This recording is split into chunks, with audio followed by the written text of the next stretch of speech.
পয়গম্বর মুহাম্মদ রাসূলুল্লাহ সাল্লাল্লাহু আলাইহি ওয়াসাল্লাম মাতৃভূমি মক্কা নগরী পরিত্যাগ করে 18 দিন পায়ে হেঁটে পাহাড় টপকিয়ে তিনি মক্কা থেকে উত্তর দিকে একটি দেশটির নাম ছিল সে যুগে ইয়াসরিব। কি নাম বললাম? একটু কথা বলবেন। সেই দেশটির নাম ছিল ইয়াসরিব। পরবর্তীতে আল্লাহ পাক দেশটির নাম পাল্টিয়ে নামকরণ করেছেন আল মদিনাতুল মুনাওয়ারা। জোরে বলি একটু সুবহানাল্লাহ। নবীজি যে দেশে জন্মগ্রহণ করেছিলেন মায়ের উদর থেকে, এই দেশটির পূর্ব নাম ছিল বাক্কা। কি নাম বললাম? বাক্কা।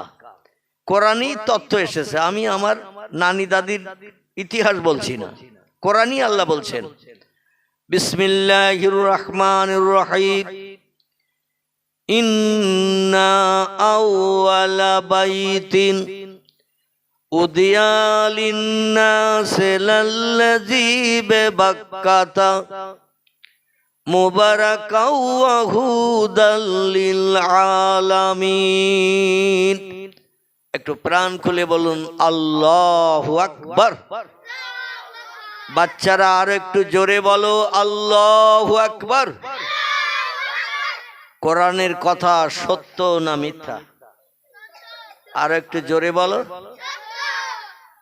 চাচা দাদারা ইতিকাফে নিয়ত করে আজকের বাড়ি থেকে এসেছে, ওনারা কথা বলবে না, তোমাদের একটু বলতে হবে। তোমাদের কথার মাধ্যম দিয়ে দু চার কথা আমি বলতে পারবো। যারা ইতিকাফে নিয়ত করে এসেছে আমি তাদের ইতিকাফ ভাঙতে বলছি না। যারা বাড়ি থেকে আসার সময় বাড়ির মেয়েদের সঙ্গে একটু ঝামেলা টামেলা করে এসেছে, মন গরম গরম ভাব, তারা আমার কথায় সাড়া দেবে না। তবে শরীয়তের ফতোয়ার কেতাব, কেতাবের নাম হলো ফতোয়ায়ে হিদায়া, কেতাবের নাম ফতোয়ায়ে দুররে মুহতার, ফতোয়ার কেতাবের নাম ফতোয়ায়ে মুহিত, ফতোয়ার কেতাবের নাম ফতোয়ায়ে জামে সগীর, ফতোয়ার কেতাবের নাম ফতোয়ায়ে শামী, ফতোয়ার কেতাবের নাম মারাকিউল ফালাহ। বিখ্যাত বিখ্যাত ফতোয়ার কেতাবে লেখকেরা একমত হয়ে লিখেছেন, কোরআন হাদিসের সত্য কথা শুনে কোনো মানুষ যদি কান ঝাড়া মারে ও কথাটার মর্যাদা না দেয়, কথাটার স্বীকারোক্তি যদি না দেয়, ভালো জিনিস যদি মেনে নিতে না চায়, ফতোয়ার কেতাবে লেখকেরা একমত হয়ে লিখেছেন লোকটি কাফের হিসাবে বিবেচিত হবে। আমার বাপ মা নানি দাদির কথা বলছি না, টোটাল বিখ্যাত বিখ্যাত মুফতিগণ যারা ফতোয়ার কেতাব লিখেছেন, আলেমদের সদুপদেশে যারা কানঝাড়া মারে, সদুপদেশকে শুনতে চায় না, মানতে চায় না, ভালো কথাকে অ্যাকসেপ্ট করতে চায় না, ফতোয়ার কেতাবে লেখকেরা বলছেন তারা কাফির হিসাবে বিবেচিত হয়। আজকের কোরআন হাদিসের কথা শুনতে এসে কাফের হয়ে আমরা বাড়ি যাব, নাউজুবিল্লাহ, আমরা এটা পছন্দ করব না। এজন্য আমি আবার আপনাদের কাছে একটু জিজ্ঞাসা করছি, ইতিকাফের নিয়ত ভাঙেন, মন গরম একেবারে পানি করে দেন, দিয়ে একটু বলেন কোরআনের কথা সত্য না মিথ্যা? আলহামদুলিল্লাহ। তাহলে কোরআনের কথা যদি সত্য হয়, পয়গম্বর মুহাম্মদ রাসূলুল্লাহ জবানি মোবারক, আরবি ভাষায় যাকে হাদিস শরীফ বলা হয়, হাদিসের কথাগুলো সব মিথ্যা তো নাকি? হাদিসের কথাগুলো সত্য। পৃথিবীতে দুটি কেতাব চির সত্য হিসাবে বিবেচিত হয়ে আছে, অতীতে ছিল, বর্তমানে আছে, ভবিষ্যতেও থাকবে। পৃথিবীর কোন বিজ্ঞান, দর্শন, ইঞ্জিনিয়ার, ডাক্তার, মাস্টার, ভূতত্ত্ববিদ, ঐতিহাসিক, সাহিত্যিক, ভৌগোলিক, এদের কারো বাবার ক্ষমতা নাই কোরআনের একটা কথা পশ্চিম দিক থেকে যতদিন সূর্যোদয় না হবে, এজা তুলিয়ে শামসে মাগরিবিহা ও গুরুবে শামসে মাশরিকিহা, আল্লাহর পয়গম্বর বলছেন যতদিন পশ্চিম দিক থেকে ভোরবেলা গাছের মাথার উপর দিয়ে ডগমগ করে সূর্যোদয় না হবে, ওই সূর্য পূর্ব দিকে অস্তমিত হতে না যাবে, ততদিন পর্যন্ত আল্লাহর পাক কালাম কোরআনের একটা তথ্য মানুষ মিথ্যা প্রমাণ করতে পারবে না। পয়গম্বর মুহাম্মদ রাসূলুল্লাহ জবানি মোবারক, আরবি ভাষায় যাকে হাদিস শরীফ বলা হয়, ইংরেজিতে যারে বলা হয় দ্য সেইন্টস অফ মুহাম্মদ সাল্লাল্লাহু আলাইহি সাল্লাম, বাংলায় তারে বলা হয় নবীজির বাণী, নবীজির কথামালা। বিশ্ব নবীর জওয়ানি মোবারক এখান থেকে 1450 বছর আগে নবীজির সহসঙ্গী সাহাবায়ে কেরাম যাদের বলা হয়, তারা মসজিদে নববীতে একটানা নবীজির মুখে 10 বছর ওয়াজ শোনার সুযোগ পেয়েছিলেন। ক বছর বললাম? 10 বছর। 53 থেকে 63 ক বছর হয়? 10 বছর। এই 10 বছর পয়গম্বরের ওয়াজ শোনার সুযোগ পেয়েছিলেন নবীজির মহব্বতের সঙ্গীরা আবু বকর, ওমর, ওসমান, আলী, আব্দুর রহমান বিন আউফ, জুবাইর বিন আওয়াম, সাদ বিন আবি আক্কাস, হযরতে তালহা, হযরতে সাদ বিন মুআজ, এভাবে নবীজির আবি হুরায়রা রাদিয়াল্লাহ, এরা বিশ্ব নবীর জওয়ানি মোবারক শুনেছেন। সব থেকে বেশি হাদিস বর্ণনা করেছেন যিনি, এই লোকটির পূর্ব নাম ছিল আব্দুর রহমান, পরবর্তীতে তার নাম হয়েছে আবি হুরায়রা। কি নাম বললাম? এই তোমরা তো আবার দেখতে তুলতে হবে তোমাদের। আমার সামনে বসে কথা বললি তো আমি কথা বলতে পারবো না বাপ। একটু চুপ করে বসে, নইলে বাড়ি যেয়ে কম্বল মুড়ি দাও, শুয়ে পড়ো। আর নইলে তাবারুক যদি থাকে এদের কটারে দিয়ে দাও, এরা চলে যাক। যারা শুনছে তাদের শুনতে দেবে না, আর তোমরাও তো শুনবে না। একটা সমস্যার সৃষ্টি করছো তোমরা। হয় শোনো, নইলে বাড়ি দিয়ে কম্বল মুড়ি দাও। তাবারুক দরকার হয় বাড়িওয়ালাদের দরজার সামনে যাও, দিয়ে দেবে তোমাদের, ঝামেলা পাকিও না। তো যেটি বলতে চাচ্ছিলাম সেটি হলো এই, নবীজির মহব্বতের সাহাবীরা তাদের ব্রেন মগজ আল্লাহ এমন সাফ করেছিলেন, যেমন একজন মেয়ে ছেলের নাম বলি, নারী জাতিদের ভিতরে একজন নারী, আমাদের কাছে যিনি উম্মুল মুমিনিন হিসাবে খ্যাতি অর্জন করেছেন, তিনি ছিলেন আবু বকর সিদ্দিক রাদিয়াল্লাহর কন্যা। তার নাম আমরা কম বেশি সকলে জানি। তার নাম হলো আয়েশাতুল হুমায়রা রাদিয়াল্লাহু আনহা। নবীজিকে আয়েশাকে যখন ডাকতেন হুমায়রা বলে বলে ডাকতেন। আরবিতে আহমার শব্দের অর্থ হলো লাল। এই আহমার থেকে হুমায়রা নামকরণ করাইছিল, লাল টুকটুকি বিবি বলে বলে আয়েশাকে ডাকতেন। এখন আমরা যদি আমাদের মেয়েদের কোনো নাম টান ধরে ডাকি, আমার পাখি, আমার সোনার ময়না, এরকম নাম ধরে যদি মেয়েদের ডাকি, অনেক মেয়েরা বলে তোমার সেলানি এখন আর ভালো লাগে না। এ ঠিক বললাম না ভুল বললাম? কিছু মেয়েরা বলবে এখন বুড়ো বয়সে তোমার সেলিমি বুদ্ধি গেল না।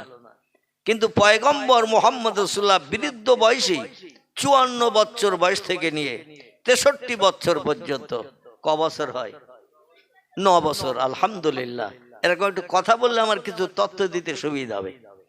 এই 9 বছর কাল পয়গম্বর মুহাম্মদ রাসূলুল্লাহ মায়েশার ঘরের দরজায় যখন আসতেন, তিনি বলতেন, রে আমার লাল টুকটুকি বিবি, উদখুল বাবাকা, দরজা খুলে দাও, আমি তোমার স্বামী এসেছি। মায়েশাতুল হুমায়রা এই লাল টুকটুকি বলে বলে ডাকতেন বলে খুব আনন্দে আত্মহারা হয়ে খুশিতে বাগবাগ হতেন, এবং তার মুখে একটা সুন্দর পরিস্ফুটিত ভাব দেখাতেন, সেটা হলো মুস্কি হাসির ভাব। জোরে বলুন সুবহান। আমার আল্লাহ পাক রব্বুল আলামিন মায়েশার ব্রেন মগজকে এমন সাফ করে দিয়েছিলেন যে যিনি জীবনে একবার কানে শুনতেন, যেটা একবার তিনি চোখে দেখতেন, জীবনে কোনোদিন তিনি ভুলতেন না।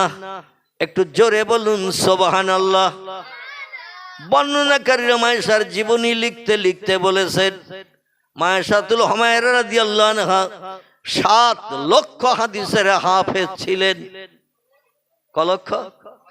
বর্তমান হাদিসের কিতাব, কিছু কিতাবের নাম বলি যেগুলো সহিহ হাদিসের কিতাবের নাম।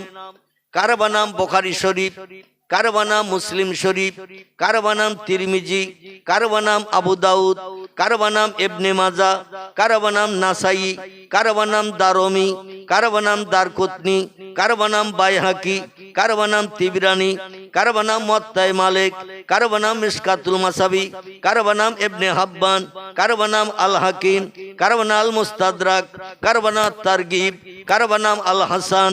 এগুলো সব সহি হাদিসের কিতাবের নাম, ভরা আছে নবীজির জবানিতে ভরা। বিশ্ব নবীর জবানি মোবারক এই সহি হাদিসের কিতাবের ভিতরে লেখকেরা কিছু কম বেশি 3.5 লক্ষের মতো হাদিস লিপিবদ্ধ করেছেন। আর একটু জোরে বলেন। এতগুলো হাদিসের কিতাবে লেখকেরা বুখারী শরীফ, মুসলিম শরীফ, তিরমিজি, আবু দাউদ, ইবনে মাজাহ, নাসাই, দারমি, দারকুতনি, বাইহাকি, তিবরানি, মুয়াত্তা মালিক, মিশকাতুল মাসাবি, ইবনে হাব্বান, আল হাকিম, আল মুস্তাদরাক, আত তারগিব, আল হাসান, এতগুলো হাদিসের কিতাবের ভিতরে হাদিস লেখা আছে 3.5 লক্ষের মতো। আর মায়েশার মগজে ছিল 7 লক্ষ হাদিস। জোরে বলুন একটু সুবহানাল্লাহ। আমার ভাইরা, পয়গম্বর মুহাম্মদ রাসূলুল্লাহর প্রাণ প্রিয়া বিবি হযরতে মায়েশাতুল হুমায়রা রাদিয়াল্লাহু আনহা নবীজি একদিন আসরের নামাজ অন্তে মায়েশার দরজায় এসেছেন। রাসূলের স্ত্রী ছিল মদিনার দেশে একসঙ্গে 9 জন। কজন বললাম? মক্কা নগরীতে নবী 25 বছর স্ত্রী নিয়ে সংসার করেছেন। এই আবার কথা বলছো? আল্লাহু আকবার। মক্কা নগরীতে পয়গম্বর মুহাম্মদ রাসূলুল্লাহ 25 বছর নারীদের নিয়ে সংসার করেছেন। স্ত্রী ছিল মক্কা নগরীতে একজন। কজন বললাম? একজন স্ত্রী ছিল। এনার নাম ছিল খুয়াইলিদ দুহিতা, বিশ্ব সুন্দরী, আরব সুন্দরী। নাম ছিল তার মা খাদিজাতুল কুবরা। জোরে বলুন একটু সুবহানাল্লাহ। আল্লাহর পয়গম্বর মা খাদিজাতুল কুবরাকে মক্কা নগরীর জান্নাতুল মুআল্লার কবরস্থানে কবরস্থ করে মাথার পাশে দাঁড়িয়ে আছেন। খাদিজার সঙ্গে মরার আগে একটু ওয়াদা করেছিলেন বলে, খুব ভালো করে শুনবেন। খাদিজা বললেন, প্রাণের স্বামী, আমি মদিনার সবথেকে ধনিক ব্যবসায়ী ছিলাম। বাংলা ভাষায় যারে বলা হয় শিল্পপতি। কি বলা হয়? শিল্পপতি। ধনী এক ধরনের মানুষ আছে, অর্থশালী এক ধরনের আছে, আর শিল্পপতি তাদের বলা হয় যাদের টাকার কোনো হিসাব নাই। টাটা, গোয়েঙ্কা, রিলায়েন্স কোম্পানি যাদের নাম আমি বলছি, এদের কত টাকা আছে এরা নিজেও জানে না। ব্যবসা চলছে কোটি কোটি কোটি কোটি টাকার। যাদের কত টাকা আছে নিজেরাও জানে না, এদের বলা হয় শিল্পপতি। মদিনার দেশে, মক্কার দেশে সেই যুগে, এখান থেকে 1450 বছর আগে পুরুষদের ভিতরে একজন শিল্পপতি ছিলেন। তার নাম ছিল ওসমান গনি জিন্নুরাইন। জোরে বলুন একটু সুবহানাল্লাহ। প্রিয় নবীর প্রিয় জামাই, যিনি নবীজির দুটি মেয়ে বিয়ে করার সুযোগ পেয়েছিলেন। কটি বললাম? আচ্ছা, আমরা কোন মায়ের 2 মেয়ে কি বিয়ে করতে পারবো? একটু হ্যাঁ না বলবেন। উত্তর সঠিক হলে আলহামদুলিল্লাহ, আর উত্তর ভুল হলে আমি সংশোধনের চেষ্টা করব ইনশাআল্লাহ। ঠিক আছে তো? তবে কথা বলবেন কিছু তথ্য জিজ্ঞাসা করলে।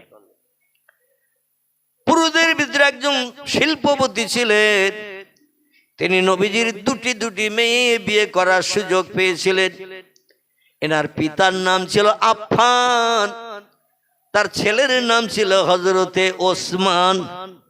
এখন আমরা কি কোন নারীর 2 মেয়ে বিয়ে করতে পারবো? করা যাবে? শরীয়তে জায়েজ নাই। ওসমানের জন্য কি জায়েজ ছিল?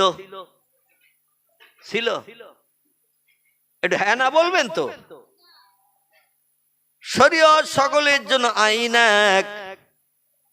ওসমানের জন্য যদি জায়েজ হয়, কিয়ামত পর্যন্ত উম্মতি মুহাম্মাদীদের জন্য জায়েজ হবে। ওসমানের জন্য যদি হারাম হয়, কিয়ামত পর্যন্ত উম্মতি মুহাম্মাদীদের জন্য হারাম হবে। এটা হলো শরীয়তের বিধান। কিন্তু ওসমান রাদিয়াল্লাহু নবীজির দুটি মেয়ে বিয়ে করার সুযোগ পেয়েছিলেন। একটি নাম ছিল হযরতে রোকায়া, একটি মেয়ের নাম ছিল হযরতে উম্মে কুলসুম।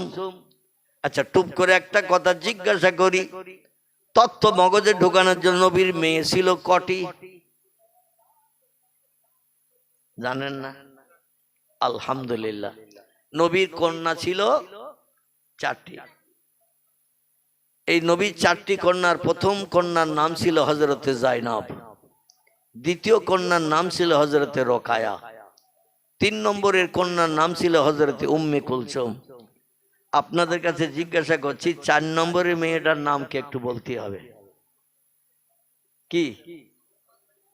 যদি নামটা না বলতেন তো আমি দোয়া করে দিতাম, কারণ যিনি হলেন সাইয়্যিদাতুন নিসা, তাম পৃথিবীর সমস্ত নারীদের জান্নাতে যাওয়ার নেত্রী হিসাবে হাসরের মাঠে বিচার অন্তে জান্নাতের দরজায় তিনি নেতৃত্ব করবেন। জোরে বলুন সুবহানাল্লাহ। ফাতেমার অনুমতি ছাড়া কোনো মেয়ে, রাজার মেয়ে, বাদশার মেয়ে, মন্ত্রীর মেয়ে, কোনো উচ্চ শিক্ষিত কিংবা নরমাল শিক্ষিত, কালো কি সাদা, এরকম কোনো বালাই নাই। আল্লাহ পাকের পয়গম্বর মুসলিম শরীফের হাদিসে জানাচ্ছেন, বিসমিল্লাহির রহমানির রহিম, ইন্নাল্লাহা লা ইয়ানজুরু ইলা সুওয়ারিকুম ওয়া আমওয়ালিকুম ওয়ালাকিন ইয়ানজুরু ইলা কুলুবিকুম ওয়া আমালিকুম, রাওয়াহু মুসলিম। পবিত্র মুসলিম শরীফের হাদিস, নবী বলছেন, ইন্নাল্লাহ, নিশ্চয় আল্লাহ পাক, লা ইয়ানজুর, হাসরের মাঠে তাদের দিকে নজর করে তাকাবেন না, তাদের চেহারার দিকে আল্লাহ ফিরে তাকাবেন না, যাদের চেহারার সৌন্দর্য পৃথিবীতে খুব উত্তম দেখতে ছিল, খুব ভালো ছিল। যেমন বর্তমান একবিংশ শতাব্দীর যুগে আমি তত্ত্ব দিলে আপনারা একমত হবেন, সিনেমা জগতের অভিনেতা অভিনেত্রী, এদের চেহারা দেখতে সাধারণের থেকে একটু ভালো না খারাপ? চেহারা দেখতে ভালো, তার কারণে মানুষ টাকা খরচ করে দেখতে যেত সিনেমা হলে। তো এখন আর সেই সিনেমা হল মালিকেরা রাখতেছ না, পাগলের মতো তারা হাতুড়ি দিয়ে মিস্ত্রি ধরিয়ে গুড়ুম গাড়াম অ্যাকশন করে সিনেমা হল সব ভাঙা শুরু করিয়ে দিয়েছে। ঠিক বললাম না ভুল বললাম? আমাদের বসিরহাটে 3টি ছিল, 2টো তো ভাঙা হয়ে গেছে, আর একটা কবে ইসামতি নদীতে ঝাঁপ দেয় সেই অবস্থায় রয়েছে। সেটা হলো খেয়াঘাটের পাশে, বসিরহাট নদীর এপার ওপার হওয়ার একটা খেয়াঘাট ছিল, নতুন বাজার, ওইখানে নদীর ধারে রয়েছে সিনেমা হলটা। মানুষ ভয়েতে ওর মধ্যে আর ঢোকে না, কোনো ফিল্ম টিলিম আর দেখানো হয় না, অনেক দিন আগের থেকে বন্ধ। মানে কখন ঝাঁপ দেবে সিনেমা দেখতে দেখতে নদীর তলায়, এই জন্য মানুষ হতে ঢোকে না। 2টো সিনেমা হল একটু ভালো জায়গায় ছিল, একটা হাসনাবাদ রোডে ময়লা খালা বলে একটি জায়গা, এখানে ছিল একটি বড় সিনেমা হল, নাম ছিল তার দেবযানী। আর আপনাদের এই দিকে আসতে তিরিমুনি পার হয়ে এসে একটা সিনেমা হল ডান হাতে ছিল, মুসলমানদের কবরস্থানের সামনে, নাম ছিল তার ফাল্গুনী। নাম শুনেছেন তো নাকি? রাস্তা যাওয়ার পথে নজরে দেখতে পাওয়া যায়, 2টা হাতুড়ি মেরিয়ে জোন ধরিয়ে মালিক ভেঙে দিতেছে। দেবযানীও নাই, ফাল্গুনীও নাই। আপনাদের এখান থেকে মেন রোড দিয়ে গোপালপুর হয়ে, বেকি হয়ে, একটু মাটিয়া হয়ে চলে যাবেন, দেগঙ্গা বাজারের আগে দেখবেন ডান হাতে একটা সিনেমা হল ছিল, নাম ছিল সম্ভবত বোধহয় তার তারা, একেবারে রাস্তার ডান পাশে, ব্যাকের আগে, বাজারের আগে। সেও ভেঙে গুড়িয়ে কমপ্লিট করেছে। আমাদের খোলাপাতা থেকে বাদুড়ার দিকে যেতে একটা সিনেমা হল ছিল, ওর নাম কি বলতে পারবেন? আলহামদুলিল্লাহ, আমি দেখার কথা বলছি না, নাম জানেন কিনা তাই শুনতে চাইছি। যদি না বলতে তো বলাকা নাম আমিও বলে দিতাম, কারণ রাস্তা দিয়ে যাওয়া আসার পথে নজরে পড়ে বড় সাইনবোর্ড, এবং একেবারে মিস্ত্রি দিয়ে সুন্দর করে খোদাই করে লেখায় কাপড় চোপড় না যে ছিঁড়ে ছুটে যাবে, যার কারণে সেও এখন অচল হয়ে গেছে। এর কারণ হলো অধিকাংশ যুবক যুবতীর পকেটে বিজ্ঞানীরা সিনেমা হল ঢুকিয়ে দিয়েছে। ঠিক বললাম না ভুল বললাম? অধিকাংশ যুবক যুবতীর পকেটে বা হাতে বিজ্ঞানীরা সিনেমা হল ঢুকিয়ে দিয়েছে। এক সিনেমা হলে গেলে একটা ফিল্ম দেখতে হবে 4-5 ঘন্টা, না ক ঘন্টা দেখায়? 3 ঘন্টা। আপনারা তথ্য দিয়েছেন বলে দেখেন, আমি ওটা বলছি না। 3 ঘন্টা কি 2.5 ঘন্টা 2 ঘন্টা এইরকম দেখায়। আর পকেটে যে সিনেমা হল বিজ্ঞান ঢুকিয়ে দিয়েছে, 24 ঘন্টা নিত্য নতুন ফিল্ম দেখে কলিজার গরম পানি করে ফেলতে পারবেন। ঠিক বললাম না ভুল বললাম? এখন আর ঘরে টেলিভিশনও মনে হচ্ছে রিমোটে সুইচ আর কেউ টেপে না। যে টেলিভিশন নিয়ে একটা হই হুল্লোড় চলছিল কিছুদিন আগে, মোল্লা মৌলবীরা বলছিল যে ঘরে টেলিভিশন আছে ও ঘরে খাওয়া যাবে না, ও ঘরে খানা খাওয়া শরীয়তে হারাম নিষিদ্ধ। রেডিও যখন নতুন উঠলো, আলেম ওলামারা বলছিল যে বাড়ি রেডিও আছে সে বাড়ি খাবো না। তো আমাদের মতো মৌলবী বলিনি, আমাদের আগের যারা ছিল আল্লাহওয়ালা মানুষ, যেমন আমাদের বিবিপুর থেকে ডাইনের দিকে যেতে বড় হাফেজ সাহেব হুজুর কেবলা আব্দুল আজিজ সাহেব রহমাতুল্লাহ আলাইহি, এনাদের মতো মানুষ, আল্লাহওয়ালা মানুষ, মরহুম বজলুর রহমান দরগাপুরি সাহেবের মতো মানুষ, এই রকম ধরনের মানুষ রেডিওওয়ালার বাড়ি খাওয়া দাওয়া করতেন না, টেলিভিশনওয়ালার বাড়িতে এক গ্লাস পানিও খেতেন না। তবে এই যুগের মৌলবীদের কাছে সব জায়েজ হয়ে গেছে, কারণ বর্তমান প্রযুক্তির যুগে মানুষ সব মিলেমিশে চলতে শুরু করে দিয়েছে। তাদের আমল ছিল আলাদা, আমাদের আমল আলাদা। তারা যেটা বলতেন আল্লাহর দরবারে সেটা বিদ্যুতের মতো কবুল হয়ে যেত, আর আমরা যেটা বলি 100-র ভিতরে 101টা কবুল হয় না। বোঝা গেল? আমরা যেটা বলি 100-র ভিতরে 101টা কবুল হয় না। আর তারা যেটা আল্লাহর কাছে চাইতেন, আল্লাহ বলছেন উদুনি, আমার কাছে সমস্যাগ্রস্ত হলে, কোনো অসুবিধা হলে আমার কাছে তোমরা হাত তুলে চাও, আস্তাজিব লাকুম, আমি তোমাদের দোয়া দাবি কবুল করে মনোবাঞ্ছা পূর্ণ করে মুখে হাসি ফুটাবো। এটা হলো আল্লাহর ওয়াদা। জোরে বলুন সুবহান। তিরমিজি শরীফের হাদিসে পয়গম্বর 1450 বছর আগে তত্ত্ব লিপিবদ্ধ করেছেন, এখনো আলগা করলে পেয়ে যাবেন। যে ঘরে জীবজন্তুর ফটো ক্যালেন্ডারে পিকচারে টানিয়ে রাখা হয়, এই ঘরে আল্লাহর রহমতের ফেরেশতা আসে না। ও ঘরে নামাজ কালাম তসবিহ তাহলিল দোয়া জিকির আজগার কিছুই আল্লাহর দরবারে কবুল হয় না। এখন অধিকাংশ আমাদের ঘরে বাঘের ফটো, বিড়ালের ফটো, কুকুরের ফটো, এরকম ক্যালেন্ডার অনেক অধিকাংশ ঘরে আছে না নাই? আছে না নাই? টেলিভিশন তো দূরে থাক, পয়গম্বর 1450 বছর আগে জানিয়েছেন যে ঘরে জীবজন্তুর ফটো রাখা হবে ও ঘরটা নাজায়েজ হিসাবে বিবেচিত হবে। ও ঘরে নামাজ কালাম তসবিহ তাহলিল জিকির আজগার কোরআন তেলাওয়াত আল্লাহর দরবারে কোনোদিন কবুল হবে না। আমরা শরীয়তের আইনকে শিথিল করে ফেলেছি, বিজ্ঞান বানিয়েছে, ব্যবহার করতেই হবে। আলেম ওলামা মোল্লা মৌলবীদের কাছে যে আমরা কোনটা হক কোনটা না হক, কোনটা সত্য কোনটা মিথ্যে, এটা যাচাই করতেও যাই না, যার কারণে আমাদের কোন ইবাদত বন্দেগী আল্লাহর দরবারে কবুল হয় না, আর ভবিষ্যতে হবেও না। এমনকি পয়গম্বর হাদিস শরীফে জানিয়েছেন, পৃথিবী অতদিন পর্যন্ত ধ্বংস হবে না যতদিন পর্যন্ত তাম পৃথিবীতে একটা মানুষ আল্লাহ শব্দ উচ্চারণ করবে। কি শব্দ? আল্লাহ শব্দ উচ্চারণ যতদিন পর্যন্ত করবে একটা মানুষ, আল্লাহ ততদিন তার স্বাদের দুনিয়া ধ্বংস করবেন না। ইসরাফিল আলাইহিস সালামকে সিংহায় ফুৎকার করতে বলবেন না। অনুফিখা ফিস সূরে ফাইজাহুম মিনাল আজদাসে ইলা রাব্বিহিম ইয়ানসিলুন। জোরে বলুন আল্লাহু আকবার। কোরআনের 22 পারার শেষে একটি সূরা আছে, সূরাটির নাম হলো সূরাতুল ইয়াসিন।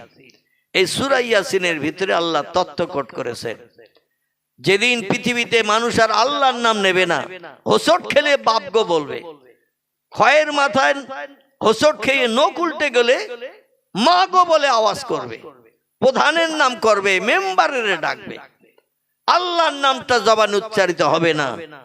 ততদিন পর্যন্ত আল্লাহ ইসরাফিলকে সিংহায় ফুৎকার করতে বলবেন না। আল্লাহ বড় দুঃখ নিয়ে, বড় ব্যথা নিয়ে বলবেন, এত সাত করে দুনিয়া বানালাম, আর পৃথিবীতে যত সৃষ্টি আছে সমস্ত সৃষ্টির ভিতরে সেরা করে বানিয়েছি, লাকাদ খালাকনাল ইনসানা ফি আহসানি তাকবীম। আল্লাহ বলেন, এ মানুষ তোমরা শোনো, যত সৃষ্টি আমি পৃথিবীতে পাঠিয়েছি পৃথিবীর সৌন্দর্য শ্রীবৃদ্ধির জন্য, সুন্দর দেখানোর জন্য, মনোরম দৃশ্য মানুষ যাতে দেখে কলিজা ঠান্ডা করতে পারে, মনে মনে আনন্দ পেতে পারে। পৃথিবীতে সৃষ্টি পাঠিয়েছি কম বেশি 18,000। কত? তফসিরে মাফাতিহুল গাইব, তফসিরে মাজিদ, তফসিরে রুহুল বায়ান, তফসিরে মাউজুহুল কোরআন, তফসিরে বায়ানুল কোরআন, তফসিরে বাইজাবি, তফসিরে কাশফ, তফসিরে জালালুল কোরআন, তফসিরে মারিফুল কোরআন, বিখ্যাত বিখ্যাত তফসিরের কিতাবে লেখকেরা একমত হয়ে লিখেছেন পৃথিবীর সৌন্দর্য শ্রীবৃদ্ধির জন্য, দেখতে খুব সুন্দর নজরে দেখানোর জন্য আল্লাহ পাক সৃষ্টি পাঠিয়েছিলেন 18,000। বর্তমান প্রযুক্তি যুগের বিজ্ঞানীরা স্যাটেলাইট নামক যন্ত্র বানিয়ে দূরের জিনিস কাছের কাছে বড় করে দেখানোর জন্য, এর ইংরেজি নাম হলো স্যাটেলাইট, বা এমন করে বাংলা নাম হলো তীক্ষ্ণ আলোর যন্ত্র। আটলান্টিক মহাসাগরের পানির উপরে লাইট মেরেছে, 14,500 ফুট পানি ভেদ করে তলায় কি আছে স্যাটেলাইট দেখিয়ে দিচ্ছে। পৃথিবীর বিজ্ঞানীরা মহাশূন্যে স্যাটেলাইট মেরে অনেক কিছু দেখেছেন যা আমরা খালি চোখে দেখতে পাই না। এমনকি বিজ্ঞানীরা এমন একটা তত্ত্ব দিয়েছেন, রাতের বেলা আকাশে যে তারকা উদয় হয় সব জায়গায় গায়ে গায়ে থাকে না, পাট ক্ষেতের পাটের চারার মতো চক চক থাকে। আকাশের তারা সব গায়ে গায়ে থাকে না, মাঝে মাঝে ফাঁকা ফাঁকা থাকে। এক জায়গায় 5টা 7টা, এক জায়গায় 3টে 4টে, কিছুটা জায়গা ফাঁকা, এরকম থাকে না? থাকে না? থাকে। কিন্তু বিজ্ঞানীরা বলছে যে সমস্ত তারকাগুলো অনেক অনেক অনেক অনেক উপরে আছে, তাদের লাইটের আলো মানুষের চোখে ধরা পড়ে না। আমরা দূরবীক্ষণ যন্ত্র দিয়ে স্যাটেলাইটের মাধ্যম দিয়ে দেখেছি আকাশে তিল পরিমাণ জায়গা খালি নাই, সারা আকাশ তারকায় ভরা। জোরে বলুন একটু সুবহানাল্লাহ। আল্লাহ নবী এই জন্য বলেছিলেন, রে আমার সাহাবীরা, আমার সাহাবীদের ভিতরে একজন ব্যক্তি এমন আমল করেছে, আল্লাহরে এমন রাজি করেছে, ইবাদত বন্দেগী করে আল্লাহরে এমন খুশি করেছে, তাম পৃথিবীর আকাশে রাতের বেলা যত তারকা উদয় হয় আমার ওই সাহাবীটার আমল নামার সওয়াব হলো ততটা। জোরে বলুন একটু সুবহানাল্লাহ। এই সাহাবীটার নাম কি? অনেক ওয়াজে শুনেছেন আপনারা, মনে নেই। এই সাহাবীটার নাম হলো খত্তবের বেটা হযরতে ওমর। জোরে বলুন একটু সুবহান। যে ওমর কলেমা পড়ে মুসলমান হয়েছে 36 বছর বয়সে। কত বললাম? আর আমরা মায়ের পেট থেকে জন্মগ্রহণ করে 3-4 বছর বয়স হতে না হতে আমরা অনেকে কলেমা পড়ি না, অনেকে আল্লাহু আকবার বলি না। বক্তারা সুবহানাল্লাহ বলতে বলে বয়স্করা যতটা জোরে না বলে বাচ্চারা তার থেকে বেশি বলে কিনা? ওরা বেশি জোরে বলে কিনা? সুবহানাল্লাহ, আলহামদুলিল্লাহ, আল্লাহু আকবার। এদের এখন পেস্টিস টেস্টিস হয়নি তো, এই জন্য ওদের মান সম্মান যায় না, ওরা জোরে বলে। আর যাদের বয়স 35-40-এর কোটা পেরিয়ে গেছে, হুজুর কিছু বলতে গেলে চিন্তা করে যে পেস্টিস যাবে না তো, আত্মসম্মান নষ্ট হবে না তো, মান সম্মান হেরাস হবে না তো, তাই চুপ করে বসে থাকে। সেই পয়গম্বর মুহাম্মদ রাসূলুল্লাহর কসম, কোন ব্যক্তি যদি একটাবার সুবহানাল্লাহ পাঠ করে আকাশ থেকে জমিন পর্যন্ত যতটা ফাঁকা জায়গা আল্লাহ ততটা সওয়াব তার নামাবলে থলি থলি বিবদ্ধ করেন। একটু জোরে বলা যাবে না? নারায়ে তাকবীর। পৃথিবীর বিজ্ঞানীদের জিজ্ঞাসাবাদ করা হলো মাথার উপরে কি দেখা যায়? বিজ্ঞানীরা বলল বহুদূর ফাঁকা তাই নীল মতন দেখায়। এই যুগের বিজ্ঞানীদের কথা বলছি, এরা বলছে বহুদূর ফাঁকা তাই নীল মতন দেখায়। আসলে আকাশ বলতে কিচ্ছু নাই, মহাশূন্য। আর পয়গম্বর মুহাম্মদ রাসূলুল্লাহ বলছেন, আমার জীবনের 53 বছর বয়সে রজব মাসের 26 তারিখের দিনগত রাত মেনশন করে ডেট তারিখ দিয়ে পয়গম্বর বলছেন, আল্লাহর জান্নাতি রকেট চেপে আমি আমার মাতৃভূমি মক্কা নগরী থেকে এক রাতে পৃথিবীর 3টে দেশ ভ্রমণ করেছিলাম। কটা দেশ? 3টি দেশ। একটি দেশের পূর্ব নাম ছিল ইয়াসরিব, পরবর্তী নাম হয়েছে আল মদিনাতুল মুনাওয়ারা। মক্কা থেকে 650 কিলোমিটার রাস্তা উত্তর দিকে। একটা 4 পেয়ে জন্তুর পিঠে চেপে পয়গম্বর তিনি গিয়েছিলেন 650 কিলোমিটার রাস্তা। এই জন্তুটা একবার লাফ দিল আর জমিনে পড়লো, 650 কিলোমিটার পাস হয়ে গেল। জোরে বলুন সুবহানাল্লাহ। তাহলে দুনিয়ার চতুষ্পদ জন্তু যারা দ্রুত রান দেয়, ঘোড়া টড়া এটা ওটা যা কিছু, তাদের রানের সঙ্গে এই যে জন্তুটা পয়গম্বর ব্যবহার করেছিলেন আল্লাহর চেহারা দর্শনের জন্য, এই পৃথিবীর জন্তুর সঙ্গে ওই জন্তুর কোনো সামঞ্জস্য হবে? এক হবে? রাসূল বলছেন আদাব্বাতুন আবিয়াজুন ফাওকাল হিমারি ওয়াদুনাল বাগাল।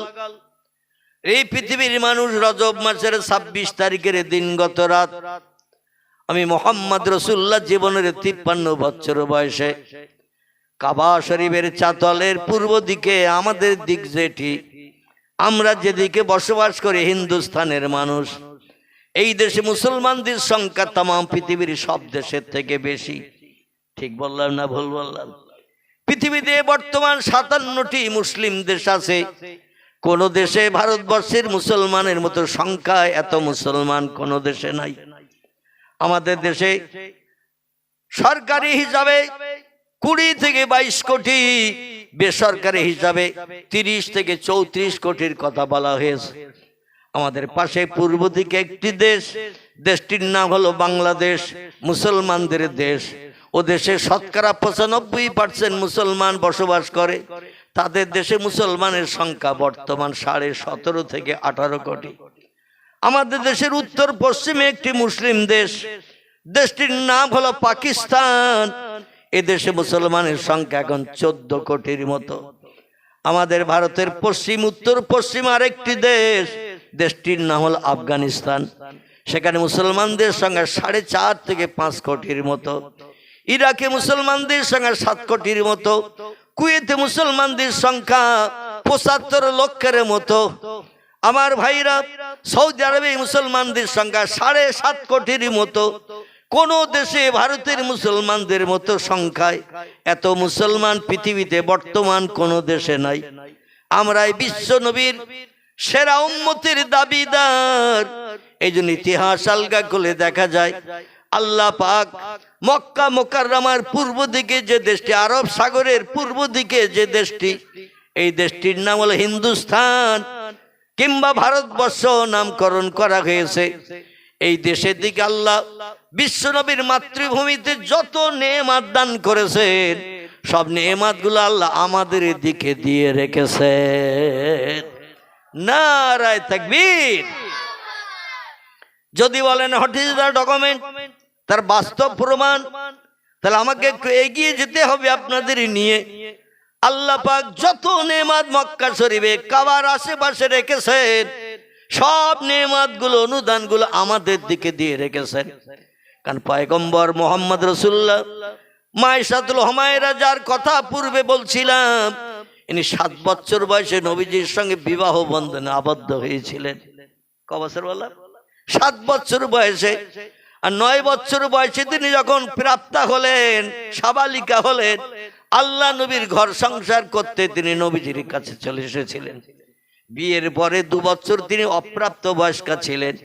আল্লাহ নবী তাকে ঘরে নিয়ে এসে স্ত্রী হিসাবে মর্যাদা দেননি। যখন তিনি প্রাপ্তা বয়স্কা সাবালিকা হলেন 9 বছর বয়সে, তখন পয়গম্বর তারে ঘরে নিয়ে এসে ঘর কন্যা করেছেন। আমি পূর্বে বলছিলাম নবীজির মদিনার দেশে স্ত্রী ছিল কটি? মনে আছে না নেই? 9টি ছিল, 9টি। কারবা নাম আয়েশা, কারবা নাম হাফসা, কারবা নাম উম্মে সালমা, কারবা নাম উম্মে হাবিবা, কারবা নাম জায়নাব বিনতে জাহাশ, কারবা নাম জায়নাব বিনতে খুজাইমা, কারবা নাম সৌদা, কারবা নাম সুফিয়া, কারবা নাম মাইমুনা, কারবা নাম জাওয়ারিয়া, কারবা নাম মারিয়া বা মাবিয়া কিপ্তিয়া। এ সমস্ত বিবিদের নাম আল্লাহ নবী মুহাম্মদ রাসূলুল্লাহ টোটাল বিবাহ বন্ধনে আবদ্ধ হয়েছিলেন। মা খাদিজাতুল কুবরার ইন্তেকালের পরে মক্কা ছেড়ে যখন মদিনায় চলে গেলেন, এই যে মেরাজের কথা বলছিলাম, আল্লাহর সঙ্গে দিদারের কথা, আরবিতে আরাজাইয়া রাজু মেরজান শব্দের অর্থ হলো উদ্ধ গগন ভ্রমণ। পয়গম্বর মুহাম্মদ রাসূলুল্লাহ আল্লাহ উদ্ধ গগন ভ্রমণ করিয়ে নিজের নূরে তাজলি চেহারা নিজের খাস কোয়ার্টার আরশ কুরসিতে বসিয়ে বসিয়ে পয়গম্বরের আল্লাহ দেখিয়ে কলিজা ঠান্ডা করেছিলেন। জোরে বলুন একটু সুবহানাল্লাহ। আল্লাহ চেহারা আমাদের মতন, আমাদের থেকে উত্তম, আমাদের মতন আমাদের থেকে উত্তম, আমাদের থেকে শুধু উত্তম নয়, কোটি কোটি কোটি কোটি গুণে উত্তম। যে চেহারার সঙ্গে সদৃশ্য সামঞ্জস্য আর কোন ব্যক্তির চেহারা হয়নি এবং হবে না। তিনি হলেন সেই মহান রব, নূরে তাজল্লির রব, এমন নূরের জ্যোতি। মুসা নবী বললেন, রব্বে আরেনি, এ আমার মহান মালিক প্রভু, তুর পাহাড়ে এসে তোমার সঙ্গে টেলিফোনে কথা বলি। তুমি কথা বলো, হাওয়ার মাধ্যম দিয়ে খেজুর গাছ ধরে নিয়ে আমার কানে পৌঁছে দেয়, আর আমি কথা বলি হাওয়ার মাধ্যম দিয়ে তোমার কাছে চলে যাই। তে প্রেমিক প্রেমিকার মহব্বত গাঢ়তর হচ্ছে না একটু দেখা না হলে। দুনিয়ায় ছেলে মেয়েরা যারা অবৈধ প্রেম প্রীতি ভালোবাসা করে, টেলিফোনে শুধু কথা চলে, মাঝে মাঝে বলে না আমরা তলায় এসো, তেঁতুল তলায় এসো, বটতলায় এসো। কারণ 2 মাস 4 মাস টেলিফোনে কথা বললে ওদের কলিজায় তুষের আগুন জ্বলে। কবে একটু আমার মনের মানুষের পটল চড়া চোখ দেখবো, ঠোঁটের মুচকি হাসি দেখবো, 2 পাটিতে সদগুণ 12খানা দুধের মতো সাদা দাঁত দেখবো। আমার মনের মানুষের চেহারা দেখে কলিজার তুষের আগুন নিবারণ করব। দীর্ঘদিন টেলিফোনে কথা হলে মনের ভিতরে একটা আগুন জ্বলে।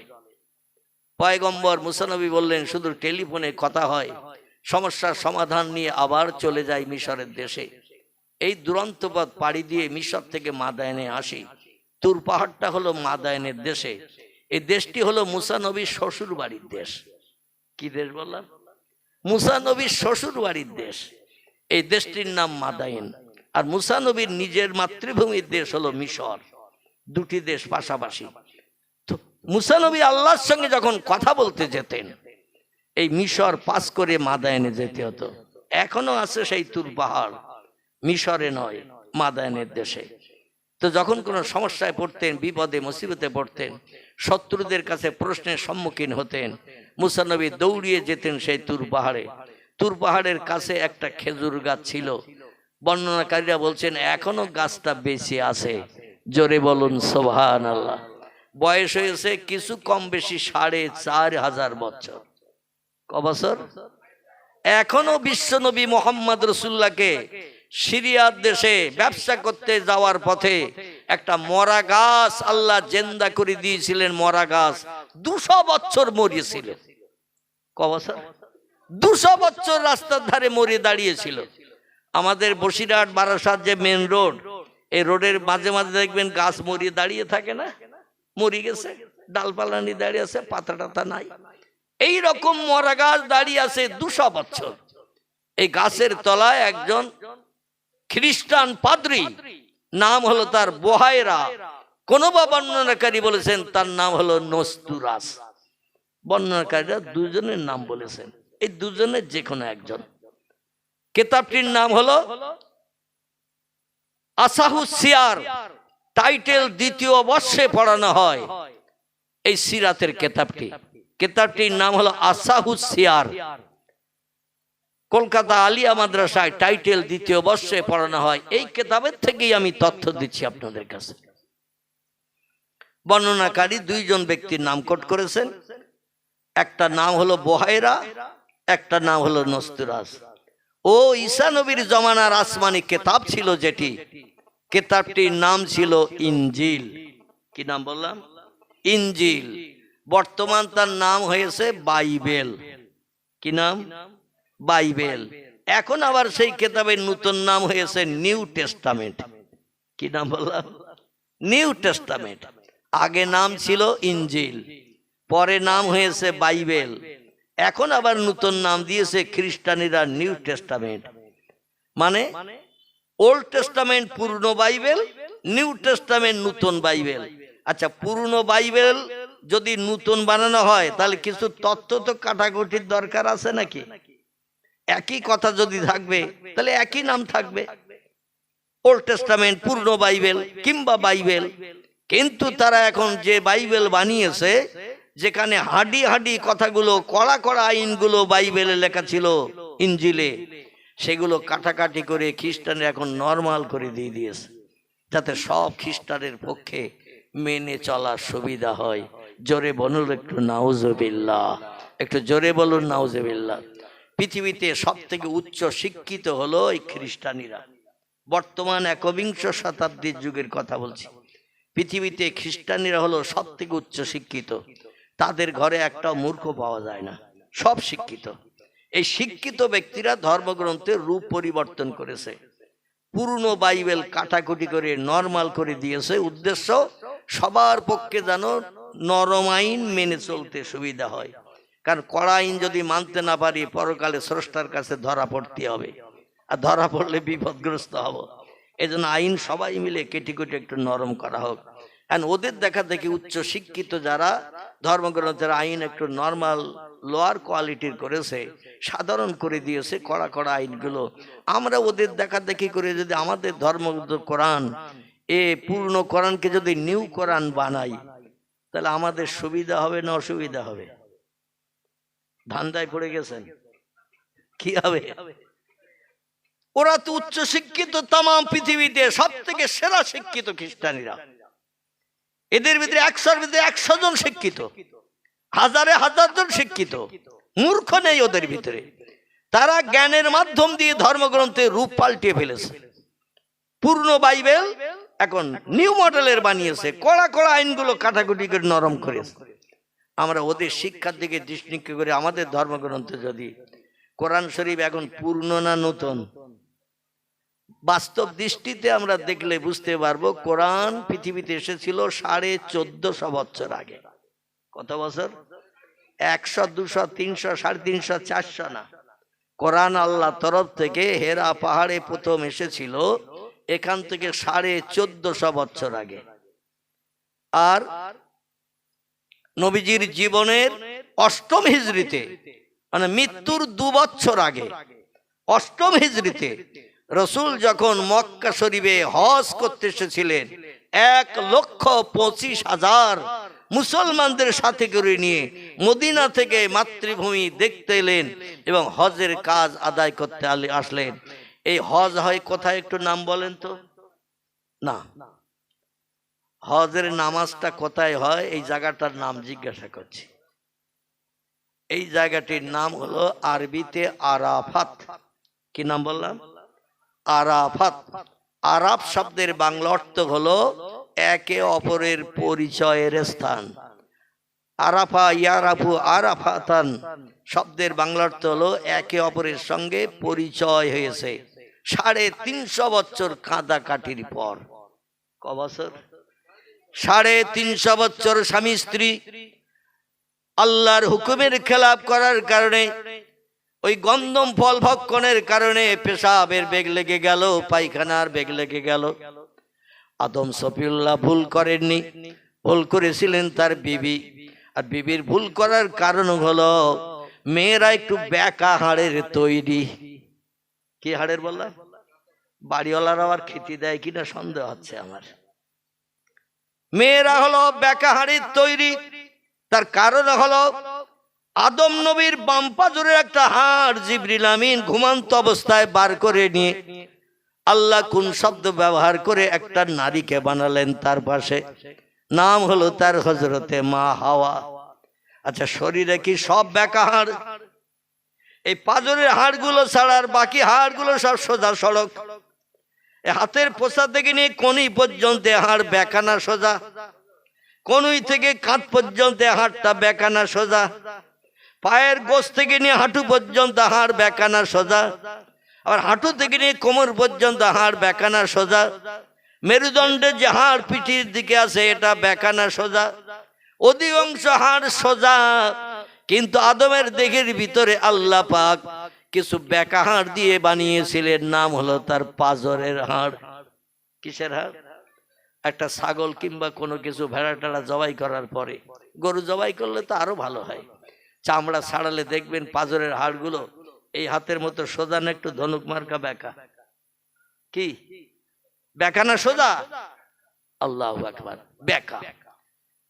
আল্লাহ বললেন, জিবরিল তুমি একটা বেকা হাড় বার করো আমার বান্দা আদমের দেহ থেকে। জিবরিল বললেন, কারণ এত সোজা হাড় দেহের ভিতরে থাকতে বেকা হাড় কেন বার করতে হবে?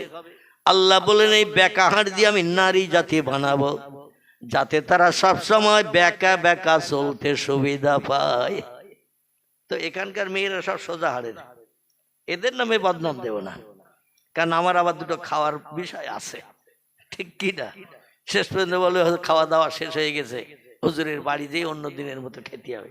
অধিকাংশ দিন আমি রাতের বেলা বাড়ি যেয়েই খাই, যখন খুব দূরে যাই বাড়ি থেকে খাবার নিয়ে চলে যাই, কারণ আমার খাওয়া দাওয়া ডাক্তারের নির্দেশ মেনে চলতে হয়, তেল না, ঝাল না, নুন না, এই রকম একেবারে নিরামিষই, মানে ঘোলা পানির তরি তরকারি। আমার সবজির ভিতরে পটল, ঝিঙে আর লাউ, এছাড়া কোনো সবজি আমার চলে না। মাছের ভিতরে আমার খেতে হয় দিশি পুকুরের মাছ, নোনা মাছ চলে না। তো আজকের খেয়েছি বেশ কড়া, দুপুরবেলা এসেছিলাম না সবরেসান এসেছিলাম, ওরা ট্যাংরা মাছ সম্ভবত 4টে দেশ, আবার প্রথম দিল 2টো, তারপর আবার দেশ 2টো, তারপর 500 মাছও প্রথম নিলাম একটা, পরে আবার আরেকটা দেশ। আমি বললাম আর গোশত দিতে হবে না, আমার কাজ কমপ্লিট। গোশ আর খাই না, কোল গোশত খাই না, ছাগলের গোশ খাই না, হাঁসের গোশ খাই না, খাই আমি পোলট্রির গোশ, যা মানুষ পছন্দ করে না। আমার খাবার এখন ওই, কারণ একটু ডাক্তারি নির্দেশ মেনে চলি। কম বেশি আপনারা জানেন, আমি কঠিন রোগে আক্রান্ত হয়ে 4 বছর ঘরের ভিতরে অ্যাটাক হয়েছিলাম, বাইরের মুখ আমি দেখার সুযোগ পাইনি। ছেলেরা আমাকে বাড়ির থেকে গাড়িতে করে নিয়ে যেত কলকাতা, সেই দেবী শেট্টির হসপিটাল মুকুন্দপুর, ওইখানে Kalikapur KKI hospital, kidney institute, মানে কিডনি ডিপার্টমেন্টের ট্রিটমেন্ট হয়, 5 তলা বিল্ডিং, কালিকাপুর। বাড়ি থেকে যেতে সময় লাগতো 2 ঘন্টা, 2 ঘন্টা। আবার ডায়ালিসিস চলতো, বেডের উপরে শুয়ে মোটা সুচ শিরার ভিতরে পুরি দিয়ে বেলা টেনে মেশিনে শোধন করে, আবার আর একটা সুচ এইখানে ফুটতো, একটা এখানে একটা এখানে। এখানকার চ্যানেল বন্ধ হয়ে গেল, গলায় আবার চ্যানেল হলো, এখানে এখনো দাগ আছে, এখানেও বন্ধ হয়ে গেল, ফের আবার বুকে চ্যানেল হলো, স্তনের উপরে এখনো সেখানে দাগ আছে। 3 বার চ্যানেল করার পর 3.5 বছর ডায়ালিসিস করার পরে আল্লাহ পাক অধমকে কিডনি ট্রান্সপ্লান্ট করিয়ে আবার একটু চেয়ারে বসার সুযোগ দিয়েছেন। গ্রামের 98% মানুষের ধারণা ছিল আমি আর বাঁচবো না। বর্তমান আমার ওজন এখন 59.5, মতান্তরে 60, আধ কেজি আপ ডাউন করে, কোনোদিন মাফি 59.5, আবার কোনোদিন মাফি 60। যখন ডায়ালিসিস চলেছে 3.5 বছর, আমার ওজন তখন হয়েছিল 45 কেজি। কত কেজি বললাম? 45। শুধু হাড়ের গায়ে চামড়া লাগানো ছিল, মাংস গোশত কিছু ছিল না, বসতেও পারতাম না, পাছায় হাড় ফুটতো। এখন মোটামুটি একটু আবার মাংস লেগেছে, একটু বসার সুযোগ হয়েছে। যাই হোক, বাংলা একটা প্রবাদ আছে, রাখে আল্লাহ মারে কে, আর মারে আল্লাহ রাখে কে। এই প্রবাদটা যে 100% বাস্তব সত্য, আল্লাহ অধমকে দিয়ে সেটা প্রমাণ করে দেখিয়েছেন। যাই হোক, কবরের যাত্রীকে আল্লাহ উঠিয়ে চেয়ারে বসিয়ে দিন শরীয়তের 2-4 কথা বলার সুযোগ দিয়েছেন। এজন্য আল্লাহর দরবারে কোটি কোটি কোটি কোটি শুকরিয়া সুজুদ। আপনারাও রোগগ্রস্ত, বেমারিতে, অসুস্থতায় পতিত না হন, আমি এই দোয়া কামনা করি। কারণ একটি প্রবাদে আছে, চির সুখী জন ভ্রমে কি কখন ব্যথিত বেদনা বুঝিতে পারে, কি যাতনা বিষে বুঝিবে সে কিসে, কবু আসি বিষে দংশনী যারে। এই প্রবাদটির বাংলা তথ্য আপনাদের কাছে বলি, বুঝতে সুবিধা হবে। সাপে যারে কেটেছে সেই জানে বিষের জ্বালা কি, সাপ যারে দংশন করিনি ও লোকটি কি সাপের বিষের যন্ত্রণা সম্পর্কে অনুভব করতে পারবে? এই কারা ওখানে আবার গল্প করতেছে? সাপ যারে কেটেছে, দংশন করেছে, সে জানে বিষের জ্বালা যন্ত্রণা কি। যারে সাপে কাটেনি সে জ্বালা যন্ত্রণা সাপের বিষের কিছুই বুঝতে পারবে না। এই জন্য যারা রোগী, রোগগ্রস্ত হয়েছে, কঠিন কঠিন রোগে পড়েছেন, ক্যান্সার রোগ, এই রকম কিডনি রোগ, ভয়ঙ্কর কঠিন রোগ, এই রোগী যারা পুজছে, রাতের বেলা বালিশ পাজা করে চুপ করে বসে থাকতে হতো। আর রুগীদের জন্য রাত পোহায় না। রুগী যারা হয়, ঘড়ির সেকেন্ডের কাঁটা ঘোরে না, ঘন্টার পরে ঘন্টা যেন সময় অতিবাহিত হয়ে যায়। সুখী সুস্থ মানুষ যখন ঘুমায়, এক ঘুমে 5-7 ঘন্টা পেরিয়ে যায়, ঠিক কিনা? কিন্তু রুগী যারা বালিশ পাজা করে বসে থাকে, শ্বাস নিঃশ্বাস বন্ধ হয়ে যাওয়ার কারণে এত সর্দি লাগতো, একদিন বাদ একদিন ডায়ালিসিস করতে গেলেও বালিশ পাজা করে সারা রাত বসে থাকতো। এই ওদের একটু ধরো দিন, খুব জ্বালাচ্ছে এরা, দেখতেছে। আল্লাহু আকবার। আমার ভাইরা, আল্লাহ পাকের উপরে তাওয়াক্কুল ভরসা করে কোন ব্যক্তি যদি নিজের জীবনের দুঃখ দুর্দশার কথা তুলে ধরেন, আল্লাহ অবশ্যই বান্দার মুখে হাসি ফুটাবেন, কোরআনে ওয়াদা করেছেন। তবে আল্লাহর কাছ থেকে সাহায্য পেতে গেলে কাজ করতে হবে দুটি। কটি বললাম? দুটি কাজ তাকে করতে হবে। তাহলে দুনিয়ার কোনো ব্যক্তির সাহায্যের প্রয়োজন হবে না, আল্লাহ তার জন্য এনাফ, যথেষ্ট হয়ে যাবে। এই কাজ দুটি কি কি? আল্লাহর কোরআন বলছে, ফালিয়াদহাকু কালিলাও ওয়ালিয়াবকু কাসীরা। ও আমার সৃষ্টির সেরা জীব মানুষ, লাকাদ খলাকনাল ইনসানা ফি আহসানি তাকওয়িম। যত সৃষ্টি চোখে দেখতে পাও, যত সৃষ্টি চোখে দেখতে পাও না, সব সৃষ্টির ভিতরে সেরা করে বানিয়েছি একটি সৃষ্টিকে। তার আরবি নাম হলো ইনসান, ইংরেজি নাম হলো ম্যান, বাংলা নাম হলো মানুষ। মানুষ মানুষ আল্লাহ বলছেন যত সৃষ্টি পৃথিবীতে আছে, বাঘ, ভাল্লুক, হাতি, সিংহ, গন্ডার, ইঁদুর, কুকুর, বিড়াল, সাপ, বিচ্ছু, ব্যাঙ, মাছি, মশা, পিপীলিকা, কীট পতঙ্গ, জীব জন্তু, যা কিছু আছে সব সৃষ্টির ভিতরে সেরা করে বানিয়েছে মানুষকে। আর মানুষ বিপদে মুসিবতে পতিত থাকবে, রাতের বেলা ঘুম কামাই করে আহ করবে, কান্নাকাটি করবে। আমি আল্লাহটা পছন্দ করি না। আমার নাম রহমান, আমার নাম রহিম, আমার নাম গফফার, আমার নাম করিম, আমার নাম সাত্তারুল উয়ুব। জোরে বলুন একটু আল্লাহু আকবার। আল্লাহ বলছেন আমি বড় সাত করে মানুষ বানিয়ে পৃথিবীতে পাঠিয়েছি ফেরেশতাদের অনুমতি না নিয়ে। আর সেই মানুষ কাঁদবে, বিপদে পড়ে আমি আল্লাহ আমারে রাতের গভীরে ঘুম কামাই করে ডাকবে। আমি আল্লাহ ওটা পছন্দ করি না। তবে দুটি কাজ যদি বান্দা আমার কোরআনের আয়াত মোতাবেক করে, ও হাল্লালা হালালাহু ওয়া হাররামা হারামাহু, কোরআনে যেটা বৈধ ঘোষণা করা হয়েছে, মানুষের জন্য নির্দেশনা দেয়া হয়েছে, এটি যদি মানুষ মেনে চলে, ও হাররামা হারামাহু, কোরআনে যেগুলো অবৈধ ঘোষণা করা হয়েছে, মদ খাবে না, সুদ খাবে না, ব্যভিচারী করবে না, গরিব এতিমের হক ফাঁকি দিয়ে খাবে না, কোনো ব্যক্তির গালে অন্যায়ভাবে চপেটাঘাত করবে না, কারো অর্থ আত্মসাৎ করবে না, কোনো ব্যক্তির প্রাণ নাশ করে তার বিবি বাচ্চারে বিধবা এতিম বানাবে না। এগুলো হলো হারাম কাজ, এগুলো হলো খারাপ কাজ। এই কাজগুলো যারা বর্জন করবে, আমি আল্লাহ আমার সাহায্য তাদের জন্য অতি নিকটে। জোরে বলুন একটু সুবহানাল্লাহ। আল্লাহ বলছেন আল্লাহু মিন হাবলিল ওয়ারিদ, আমি বান্দাদের একেবারে ঘাড়ের রগ শিরার থেকেও কাছে কাছে থাকি। বান্দাদের ঘাড়ের রগ শিরা যেমন দেহের সঙ্গে অ্যাটাচড হয়ে আছে, আমি তার থেকেও নিকটে থাকি। উদুনি, আমার কাছে শুধু চাওয়ার পালা। টিওয়ালে পানি থাকে দেখবেন হাজার হাজার কলসি, কিন্তু কলের পাশে, টিওয়ালের পাশে লিপি ভাষায় কথন, কলিজা শুকিয়ে গেছে, পানি দে 3 গ্লাস। টিউবওয়েল পানি দেবে তো? ওর হাতল চাপতে হবে না? হবে না? টিউবওয়েলের হাতল চাপলে পানি বেরোবে। কলের পাশে যে যদি মাথা ঠুকে আর বলি পানি দে 3 গ্লাস, পাওয়া যাবে? আল্লাহ বলছেন আমার দিকে এগিয়ে এসো 1 হাত, আমি আল্লাহ তোমাদের দিকে এগিয়ে যাব 2 হাত। আমার দিকে এগিয়ে এসো 1 হাত, আমি আল্লাহ তোমাদের দিকে এগিয়ে যাব 2 হাত। তবে দুটো কাজ যে বান্দারা কম বেশি করে করে, আমি আল্লাহ তাদের অতি আপনজন হয়ে যাই।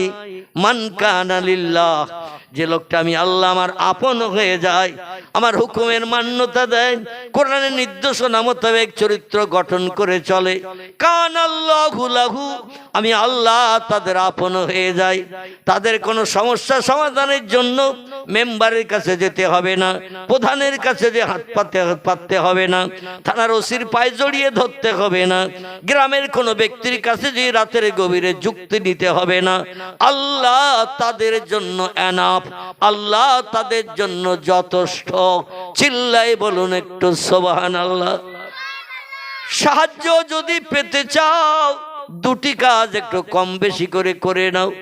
একটি কাজ হলো ফালিয়াদাহকু কালিলা, পৃথিবীতে হাসি তামাশা একটু কম কম করে করবে। ওয়ালিয়াবকু কাসীরা, আর চোখের পানি আমার কাছে একটু বেশি বেশি করে ফেলবে। জোরে বলুন একটু আমিন। আল্লাহ পাক কোরআনে বলছেন হাসবে কম, কাঁদবে বেশি। আমি বান্দাদের চোখের পানি, কান্নাটা বড় পছন্দ করে থাকি। কিতাবে এসেছে কাঁদলে রুহু সাফ হয়, কাঁদলে গুনাহ মাফ হয়, কাঁদলে আল্লাহ বান্দা বান্দির উপরে খুব তাড়াতাড়ি রাজি হয়ে যায়। এখন আপনাদের কাছে একটু জিজ্ঞাসা করি, চৈতার ভাই বাবাজিদের কাছে, যুবক ভাইদের কাছে, বর্তমান একবিংশ শতাব্দীর যুগে আমাদের কান্না বেশি না হাসি বেশি? আরে এই হাসি বেশির মূলে একটি যন্ত্র যেটা পকেটে থাকে। আল্লাহু আকবার। তাহলে নামটা আমার আর বলার দরকার হলো না, আপনারাই বলে দিলেন। এরকম বললে তো কিছু তথ্য দিতে ইচ্ছা হয়।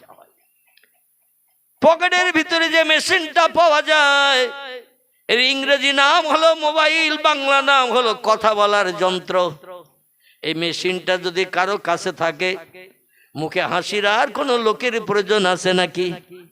কানে ধরবে, মনের মানুষের সঙ্গে অ্যাকশন চালাবে, দাঁত ছকানের জায়গায় 13খানা বেরিয়ে যাবে। ঠিক না ভুল? মনের মানুষের সঙ্গে যদি অ্যাকশন হয়, যুবকের সঙ্গে যুবতীর, যুবতীর সঙ্গে যুবকের, এখন খেলা চলছে এই অবৈধ প্রেম প্রীতি ভালোবাসা। মানুষের চরিত্র এখন পশুর থেকেও নিকৃষ্ট হয়ে গেছে। পশুদের তবু ধর্ম আছে, কিন্তু মানুষ সৃষ্টির সেরা হওয়া সত্ত্বেও এরা ধর্মকে একেবারে বিলুপ্ত করে দিয়ে পশুর থেকেও নিকৃষ্ট হয়ে গেছে। আল্লাহ তাই কোরআনে 1450 বছর আগে তত্ত্ব কোট করে দিয়ে বললেন, উলাইকা কাল আনআম বাল হুম আদল ওয়া উলাইকা হুমুল গাফিলুন। জোরে বলুন একটু আল্লাহু আকবার। আল্লাহ বলে আমার কোরআনের বিধানের মান্যতা যারা দেবে না, হালালকে যারা হালাল মেনে নিয়ে জীবনে ব্যবহার করবে না, হারামকে যারা বর্জন করবে না, তারা হলো চতুষ্পদ জন্তুর সমান। আল্লাহ কোরআনে বলছেন ফানকিহু মা তাবা লাকুম মিনান নিসা। অসুবিধা হচ্ছে না তো আপনাদের? যদি অসুবিধা হয় একটুখানি একজন হাত তুলে দেখাবেন, আমি সঙ্গে সঙ্গে দোয়া করে দেব। কারণ খুব বেশি দিলে আবার থলি ডান্ডা ছিঁড়ে যায় কিনা সেও ভয় হচ্ছে আমার। এজন্য আমি অন্য কোনো দিকে আলোচনা না করে একটু কোরআনের সঙ্গে হাদিসের সঙ্গে টালি করে আপনাদের কাছে কথা বলছি। আপনাদের কোনো অসুবিধা বিরক্তি হচ্ছে না তো ভাই? আমি শুধু কেচ্ছা কাহিনী বললেও বলতে পারি, আল্লাহ অধমকে বলিয়ে দিতে পারে, কিন্তু আমি একটু কোরআন হাদিসের মাধ্যম দিয়ে কথা বলতে চাই। কারণ যে কোরআন সত্য, যে হাদিস সত্য, সে কথা মানুষের কাছে হৃদয়ঙ্গম যাতে হয়, আগামীতে আমরা লাভবান হতে পারি, আল্লাহর জান্নাতের বাসিন্দা হতে পারি, এটা আমাদের বিশেষ দায়িত্ব আছে না নাই? আছে। আমার ভাইরা, আল্লাহ পাক রব্বুল আলামিন তাই জানিয়ে দিলেন হাল্লালা হালালাহু ওয়া হাররামা হারামাহু। কোরআনে যেগুলো বৈধ ঘোষণা করেছে সেগুলো জীবনের সঙ্গে প্রতিফলিত করো। ও হাররামা হারামাহু, কোরআনে যেগুলো নিষিদ্ধকরণ করেছে সেগুলো তোমরা বর্জন করো। কিন্তু এখন আমরা সেগুলো ভালো মনে করে ব্যবহার করি। অধিকাংশ যুবক যুবতীদের ভিতরে বিয়ে শাদীর কোনো বালাই নাই। কোন একজন ব্যক্তি যদি বলে বয়স কত হয়েছে, বলে 22-21, বলে বিয়ের বয়স তো হয়ে গেছে, বিয়ে শাদী করেছে নাকি, বলে এখনো বিয়ের বয়স হয় নাই। এখনো বিয়ের বয়স হয় নাই, তার কারণ হলো অন্য জায়গা তো অ্যাকশন চলছে মোবাইলে। ঠিক বললাম না ভুল বললাম? খেতে দিতে হবে না, শাড়ি দিতে হবে না, পোশাক দিতে হবে না, রোগ বেমারি হলে ট্রিটমেন্ট করতে হবে না, মনের খোরাক পাওয়া যাবে টেলিফোনে কথা বললে। এখন বিয়ে করে কেন বোঝা ঘাড়ে নেব? আল্লাহ বলেন অবৈধ প্রেম প্রীতি ভালোবাসা শরীয়তে হারাম হারাম হারাম। বিবাহের মাধ্যম দিয়ে নারী পুরুষকে আমি জোড়া করে বানিয়েছি। হুন্না লিবাসুল লাকুম ওয়া আনতুম লিবাসুল লাহুন্না। নারীর গায়ের পোশাক বানিয়েছি পুরুষকে, আর পুরুষের গায়ের পোশাক বানিয়েছি নারী জাতিকে। একটা পুরুষের জীবনের 1 পয়সা মূল্য নাই একটা নারী যদি তার পাশে এসে না দাঁড়ায়। একটা নারীর জীবনের 1 পয়সা মূল্য দাম নাই একটা পুরুষ যদি তার পাশে এসে না দাঁড়ায়।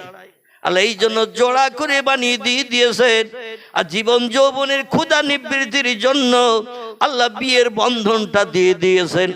পৃথিবীতে গরু, ছাগল, হাঁস, মুরগি, ইঁদুর, কুকুর, বিড়াল, সাপ, বিচ্ছু, ব্যাঙ, মাছি, মশা, পিপিলিকা, কীট পতঙ্গ, জীবজন্তু, বাঘ, সিংহ, গন্ডার, এমন করে হাতি থেকে শুরু করে জিরাফ থেকে শুরু করে জঙ্গলে আরো যত জন্তু আছে, একটা জন্তুর নাম করে বলেন ওরা আমাদের মতো বিয়ে করে? যে কোন একটা, মাছি বলেন, মশা বলেন, কীট পতঙ্গ, জীবজন্তু, যা কিছু আপনার ব্রেনে আসে, একটা সৃষ্টিকে দিয়ে আমাকে একটু প্রমাণ দেন যে আমরা মুসলমানরা যেমন বিয়ে করে সংসার যাপন করি, বৈধভাবে আমরা সংসার যাপন করি আল্লাহর কোরআনের আইনের মান্যতা দিয়ে, ওই সৃষ্টিটা ওইরকম করে। কাগেদের বিয়ে হয়? একটু হ্যাঁ না বলছেন না, তাহলে আমি বলবো কি? শালিক পাখিরা বিয়ে করে, চিলেরা বিয়ে করে, শকুন করে, গরু করে, ছাগল করে, হাঁস করে, মুরগি বিয়ে করে করে যে কোন একটা পুরুষ পশু একটা নারীকে নিয়ে জীবন যৌবনের ক্ষুধা নিবৃত্তি করে জীবনের শখ শান্তি মিটায়। এটা হলো পৃথিবীর বিধান। আল্লাহ তাদের জন্য কোরআন পাঠায় নাই। আল্লাহ বলছেন ওয়াইন মিন শাইইন ইল্লা ইউসাব্বিহু বিহামদিহি। জোরে বলুন একটু আল্লাহু আকবার। আল্লাহ কোরআনে আরো বলছেন ও দুনিয়ার মানুষ তোমরা শোনো, আমি আল্লাহ কোরআনে সূরা বাকারায় তত্ত্ব কোট করে দিয়ে দিলাম। তত্ত্বটি হলো এই, যা কিছু চোখে দেখো, যা কিছু চোখে দেখতে পাও না, সব সৃষ্টি আমি বানিয়েছি তোমাদের উপকারের জন্য। জোরে বলুন একটু সুবহানাল্লাহ।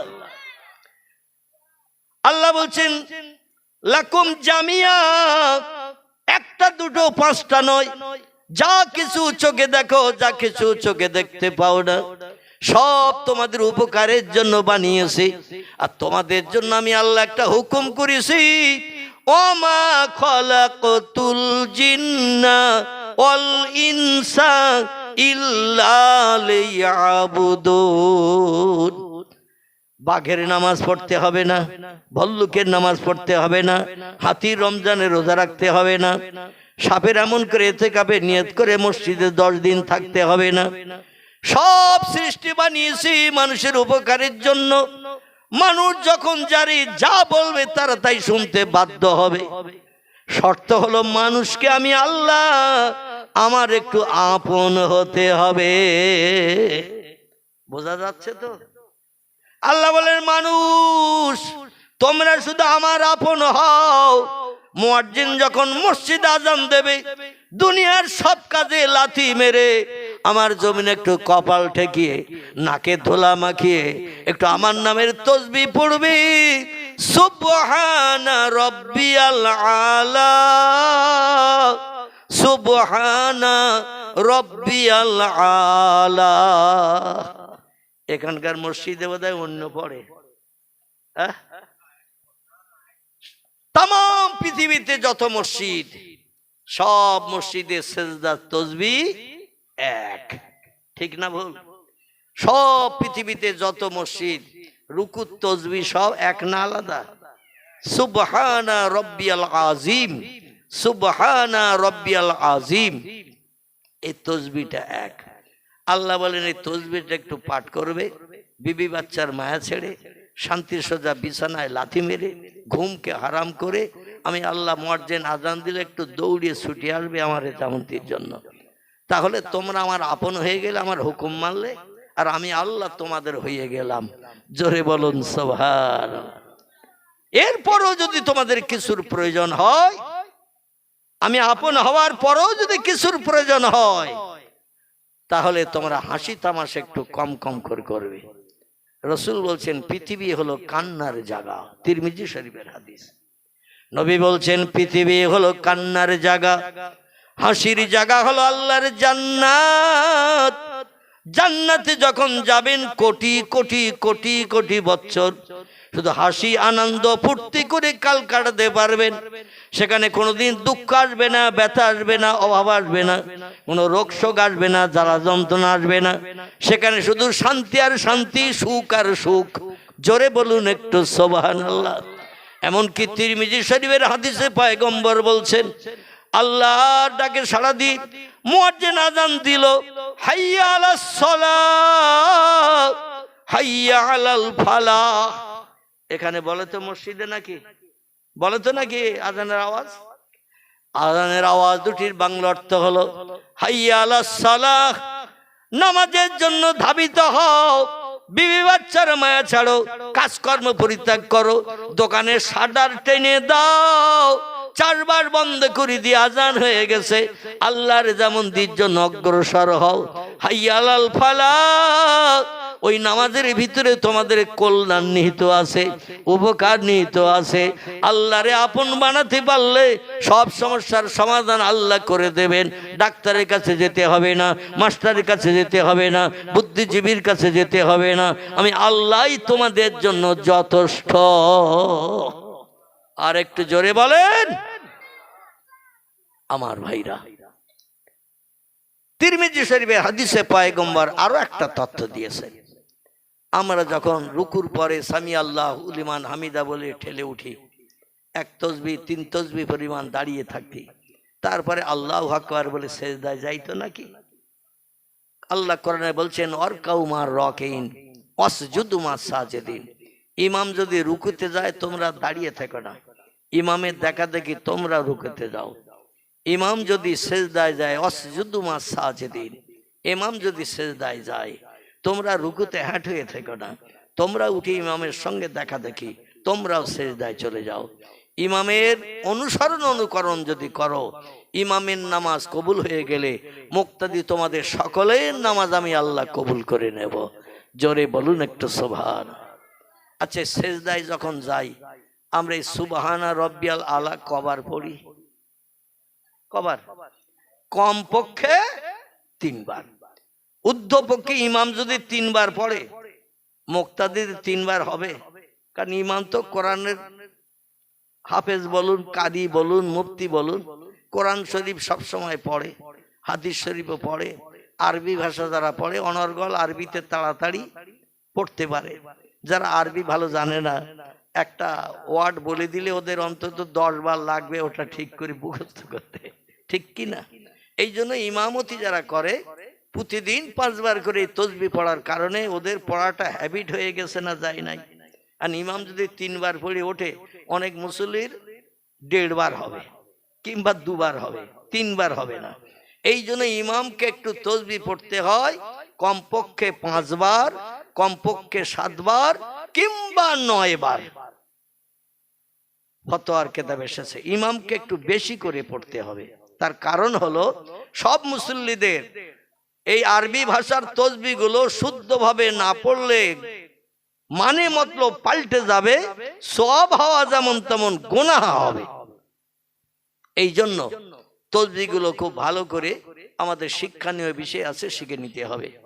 পয়গম্বর তিরমিজি শরীফের হাদিসে বলছেন, আল্লাহর কোন বান্দা যখন সেজদায় চলে যায়, সেজদায় যে কপালে ধুলা লাগিয়ে, নাকে খড় দিয়ে, নাক ঘাসনে দিয়ে, দুই চোখের পাশে দুটি হাত রেখে বাইরের দৃশ্য দেখা থেকে চোখকে হেফাজত করে, দেখবেন সেজদায় যখন যাওয়া হয় দুই চোখের পাশে দুটো হাত রাখা হয়, এই হাত দিয়ে চোখ আড়াল করা হয়।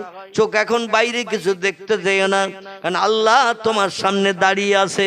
জোরে বলুন একটু সুবহানাল্লাহ। সহিহ তিরমিজি শরীফের হাদিস। ইমাম তিরমিজি শরীফ শুধু নয়, সহিহ মুসলিম শরীফও ইমাম মুসলিম বিন হাজ্জাজ রাহমাতুল্লাহ আলাইহি হাদিসটি নকল করেছেন। তিনি বলছেন, আল্লাহর পয়গম্বর জানিয়েছেন, নামাজে যখন দাঁড়িয়ে যাবে মনে মনে ধারণা করবে আল্লাহ তোমাকে দেখছেন, কিংবা মনে মনে ধারণা করবে তুমি আল্লাহকে দেখছো। সাহাবীরা বলে, ইয়া রাসূলুল্লাহ, আমরা তো চোখ বন্ধ করে নামাজ পড়ি না, আর চোখ বন্ধ করে নামাজ পড়া তো শরীয়তে বৈধ না। চোখ আলগা করে দেখতে হয়, নামাজ পড়তে হয়। আল্লাহকে সামনে যদি দেখতে না পাই, নবী বললেন, যদি তুমি আল্লাহকে দেখতে না পাও, এই ধারণা করে আল্লাহ তোমারে দেখছে। ওয়াইল্লাম তারা, আল্লাহরে যদি তুমি দেখতে না পারো, তাহলে আল্লাহু ইয়ারা, আল্লাহ তোমারে দেখছে। আল্লাহর কাজ করতে যে কেন তুমি কোনো বেয়াদবি করো না, ত্রুটি বিচ্ছুতির কাজ করো না।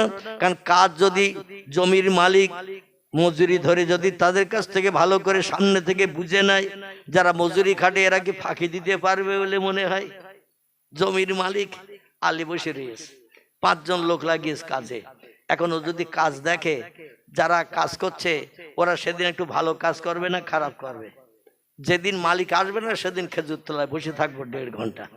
মালিক তো আসেনি, 11:30 বেজে গেলেই বাড়ি চলে যাব, টাইম শেষ হয়ে গেছে। কিন্তু মালিক যদি বসে থাকে ক্ষেতের আলে, তাহলে সেখানে আর ফাঁকি দেওয়া যাবে? পয়গম্বর বলছেন মালিক দাঁড়িয়ে আছে, এই জন্য মালিকের কাজটা একটু ভালোভাবে করতে হবে। যদি ভালোভাবে রুকু সেজদাগুলো করতে পারো, আল্লাহর স্মরণের জন্য তাসবিহ যদি পড়ো, সুবহানা রাব্বিয়াল আলা, সুবহানা রাব্বিয়াল আলা। তিরমিজি শরীফের হাদিস, নবী বলছেন, কোন ব্যক্তি গদগদ চিত্রে আল্লাহকে স্রষ্টা মান্যতা দিয়ে এই তাসবিহ যদি 2টি বার পাঠ করে নেয়, পয়গম্বর তিরমিজি শরীফের হাদিসে জানাচ্ছেন, আল্লাহ খুশিতে এত বাগ হয়ে যায়, আল্লাহ ডেকে বলে, যারে বান্দা যা,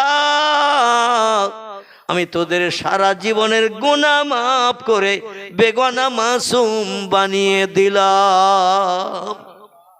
কবার পড়লে? 2 বার। তিরমিজি শরীফের হাদিস। 3 বার পড়তে বলেনি, নবী বলছেন 2 বার যদি কেউ খুশু নিয়ত করে, সুবহানা রাব্বিয়াল আলা, হে মহান পবিত্র আল্লাহ, তুমি সব শক্তির ঊর্ধ্বে। তাসবিহটার বাংলা অর্থ হলো এটাই।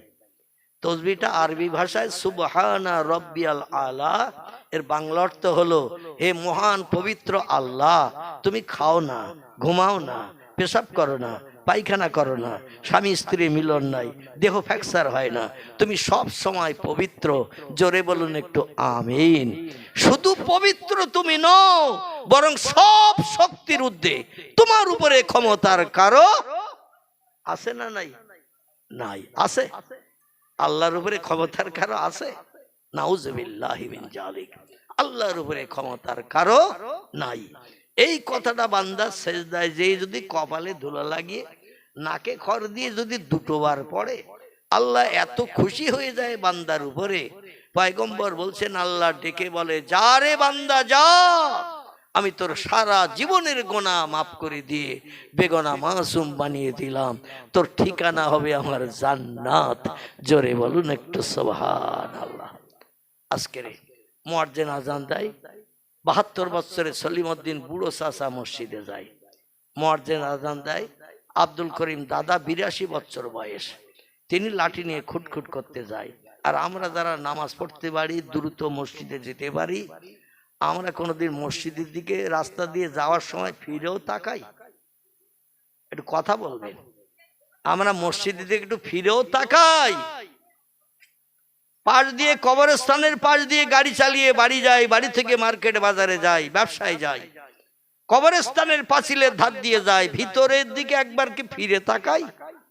মনে করি মরণ আমার হবে না, আজরাইল আমারে চিনবে না, কিংবা আমারে খুঁজে পাবে না, এইরকম একটা ধারণা।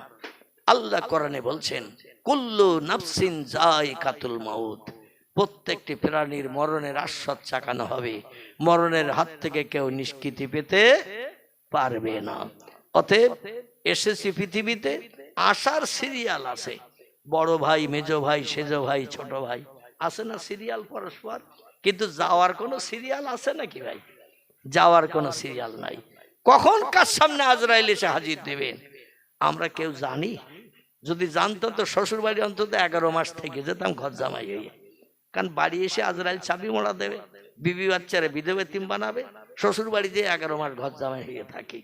আল্লাহ নবী বলছেন আত-তাকদীরু লা ইয়ারুদ্দু ইল্লা বিদুআ, তকদিরের কোনো পরিবর্তন হবে না। দুনিয়ায় জন্মের 40,000 বছর আগে সহিহ তিরমিজি শরীফের হাদিস, ইমাম আবু ঈসা তিরমিজি রাহমাতুল্লাহ আলাইহি এই হাদিসটা নকল করেছেন ওনার লিখিত এই হাদিসের কিতাবের ভিতরে। পৃথিবীতে কোনো মানুষ মায়ের উদর থেকে যখন জন্ম নেয়, মায়ের পেট থেকে দুনিয়ার মুখ দেখে, এর জন্ম নেওয়ার 40,000 বছর আগে আল্লাহ আমাদের তকদির লিপিবদ্ধ করে তারপরে মায়ের উদর থেকে পৃথিবীতে পাঠায়। 40,000 বছর আগে। কবে কোন দিন কোথায় যাব, কোথায় অ্যাক্সিডেন্ট হবে, কোথায় মরবো, কোথায় আমরা গাছের ডাল ভেঙে তলায় পড়বো, কোথায় গাড়ির চাকার তলায় অ্যাক্সিডেন্ট হব, এটা হলো তকদিরের লেখন, এটাকে বলা হয় ভাগ্যফল। পৃথিবীতে দুটি শব্দ এসেছে, একটার নাম তকদির আর একটার নাম তদবির। কি নাম বললাম? আরবি ভাষা। একটির নাম হলো তকদির, এর বাংলা অর্থ হলো ভাগ্যফল। যার ভাগ্যে আল্লাহ যেটা লিপিবদ্ধ করে পাঠিয়েছেন তার নসিবে সেটা জুটবেই জুটবে, পরিবর্তন হওয়ার কোনো লাইন নাই। আরেকটি হলো তদবির। আচ্ছা, তদবির বলতে কি বোঝায় একটু বলুন তো আমার ভাইরা? এই তদবির শব্দের বাংলা অর্থ হলো প্রচেষ্টা। তদবির মানে গলায় মাদলি ঝোলানো নয়, কোমরে মাদলি দেওয়া নয়, আমরা বুঝি এটা। এই ইউটিউবওয়ালারা যদি না আসতো আমার এই প্রশ্নের উত্তরটা আপনারা কেউ দিতে পারতেন না। এরা রোজ রোজ আসে, যেখানে যায় ওরা সেখানে যায়, 30, 40, 50 কিলোমিটার দূরেও এরা যায়, যেখানে যাই আমি সেখানে যাই। আর শুনে শুনে ওয়াজ শুনে শুনে ওরা হ্যাবিট করে ফেলেছে, আলহামদুলিল্লাহ। কিন্তু হ্যাবিট শুধু মগজে করলে হবে না, বাস্তবে রূপদান করতে হবে। ওদের একটারও মাথায় টুপি আছে, একটার গায়ে পাঞ্জাবি আছে, একটার পরনে পায়জামা বা লুঙ্গি আছে, ইসলামী পোশাক কিচ্ছু নাই ওদের। ওরা শুধু এসেছে ব্যবসা করতে, ওয়াজ তুলবে আর বাড়ি বসে বসে ছাড়বে আর হাজার হাজার লক্ষ লক্ষ টাকা আয় করবে।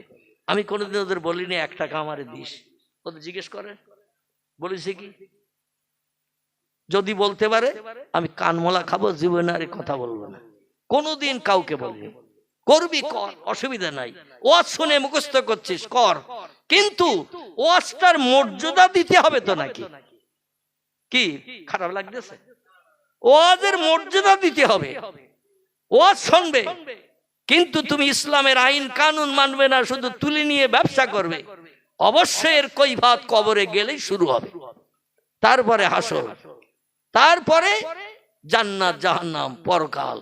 এজন্য অনুরোধ রাখবো যুবক ভাইদের কাছে, শুধু এদের নয় আপনাদের কাছে অনুরোধ করব, দুনিয়া তুচ্ছ দুদিনের জায়গা, আজকে রাশি কালকে থাকবো না, আল্লাহ ডাক দেবেন চলে যেতে হবে। অতএব আমরা একটু ভালো বাজার করে নিয়ে কবরে যাব। রাজি আছেন সকলে? একটু ভালো বাজার করে নিয়ে যাব, সুদের বাজার করে নিয়ে যাব না, মদের বাজার করে নিয়ে যাব না, ব্যভিচারীর বাজার করে নিয়ে যাব না, কটু কথায় গালিগালাজ করে অপরকে মনে আনন্দ পাবো না, গরিব এতিমের হক ফাঁকি দিয়ে খাবো না, কোনো ব্যক্তির প্রাণনাশ করে বিবি বাচ্চারা বিধবা এতিম বানাবো না, কারো অর্থ আত্মসাৎ করব না। এই কাজগুলো হলো খারাপ বাজার না ভালো বলবেন? এই কাজগুলো ভালো না খারাপ? খারাপ কাজ। অতএব এই খারাপ বাজার আমরা করব না। পৃথিবীতে কোনো ব্যক্তি আজরাইলের হাত থেকে নিষ্কৃতি পায়নি এবং ভবিষ্যতে কিয়ামত পর্যন্ত পাবে না। তবে আল্লাহর নবী একটি আশ্বাস বাণী দিয়েছেন আমাদের, আমি আর লম্বা করব না। আশ্বাস বাণীটা হলো এই, ইল্লা বেদোয়া, একটা মাত্র ক্ষেত্রে তকদির পরিবর্তন হয়, ভাগ্যফল পরিবর্তন হয়, যেটা আল্লাহ লিখে পাঠায় সেটা পাল্টে যায়, সেটা হলো ইল্লা বেদোয়া। নবীজি হাদিস শরীফে বলেছেন সেটা হলো চোখের পানি ফেলতে হবে। রাতের গভীরে সব সৃষ্টি যখন ঘুমিয়ে যাবে তখন একটু বিছানায় লাথি মারতে হবে, বিবি বাচ্চার মায়া ছাড়তে হবে, ঘুমকে হারাম করতে হবে।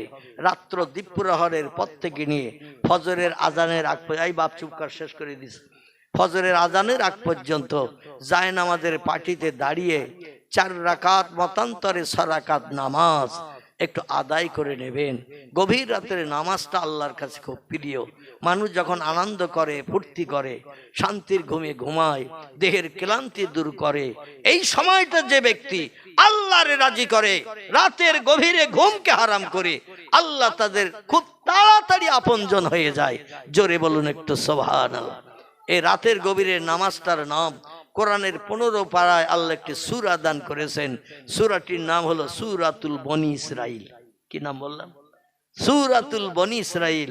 এই সূরায় আল্লাহ একটা নামাজের ঘোষণা দিয়েছেন, ওমিনাল লাইলি ফাতাহাজ্জাদ বিহি নাফিলাতাল লাক আসা আইয়াব আসাকা রব্বুকা মাকামাম মাহমুদা। জোরে বলুন একটু আল্লাহু আকবার। আল্লাহ বলছেন 5 ওয়াক্ত ফরজ নামাজ, এটা আদায় করলে কিন্তু আমার আপনজন হতে পারবে না। এ নামাজ এই জন্য পড়তে হবে, আমার দুনিয়ায় তোমরা বাস করো তাই, আমার নেয়ামত তোমরা খাও তাই, আমার অনুদান বিবি বাচ্চা নিয়ে সংসার জীবনে তোমরা সুখী জীবন গঠন করে দুনিয়ায় বাস করবে তাই, আমার জমিনে ঘর বেঁধে থাকবে। এই জন্য প্রতিদিন 5 ওয়াক্ত নামাজ 24 ঘন্টার ভিতরে 17 ওয়াক্ত নামাজ তোমাদের আদায় করতে হবে। আমার দুনিয়ায় থাকার কারণে আমার গোলামিগিরি করতে হবে। 17 ওয়াক্ত নামাজ, 5 ওয়াক্ত নামাজের ভিতরে 17 ওয়াক্ত নামাজ আছে। ফজরে 2 রাকাত, জোহরে 4 রাকাত, আসরে 4 রাকাত, মাগরিবে 3 রাকাত, এশায় ফরজ কত রাকাত? 4 রাকাত। এই টোটাল 17 রাকাত নামাজ আমার দুনিয়ায় বাস করতে গেলে, আমার নেয়ামত খেতে গেলে, আমার অনুদান বিবি বাচ্চা নিয়ে সংসার জীবনে সুখ ভোগ করতে গেলে, আমার জমিনে ঘর বেঁধে থাকতে গেলে, জমিন কি কোনো বিজ্ঞান বানিয়েছে? পৃথিবীর জমিন দার্শনিক, ইঞ্জিনিয়ার, ডাক্তার, মাস্টার, ভৌগোলিক, ঐতিহাসিক কেউ বানিয়েছে? আল্লাহ বলেন খলাকাস সামাওয়াতি ওয়াল আরদ, আকাশ বানিয়েছি আমি। পৃথিবীর দেশে জমিনে যত দেশ আছে, সাগরের মাঝে ছোট ছোট ফুটবল মার্কা দ্বীপ বানিয়েছি। এই দ্বীপগুলো বর্তমানে বিজ্ঞানীরা রিসার্চ করে তথ্য দিয়েছেন স্যাটেলাইটের মাধ্যম দিয়ে, বর্তমান পৃথিবীতে দেশের সংখ্যা 256টির মতো। কটি বললাম? 256টির মতো দেশ পৃথিবীতে বিদ্যমান। এই দেশের চতুর্দিকে আল্লাহ ব্যারিকেড করে সাগর দিয়ে ঘিরে রেখেছে, না রাখে নাই? সাগর আছে না নাই? আল্লাহ বলছেন কোথাও যাওয়ার ক্ষমতা নাই, দৌড়ে যেতে গেলে সাগরে ঝাঁপ দিতে হবে।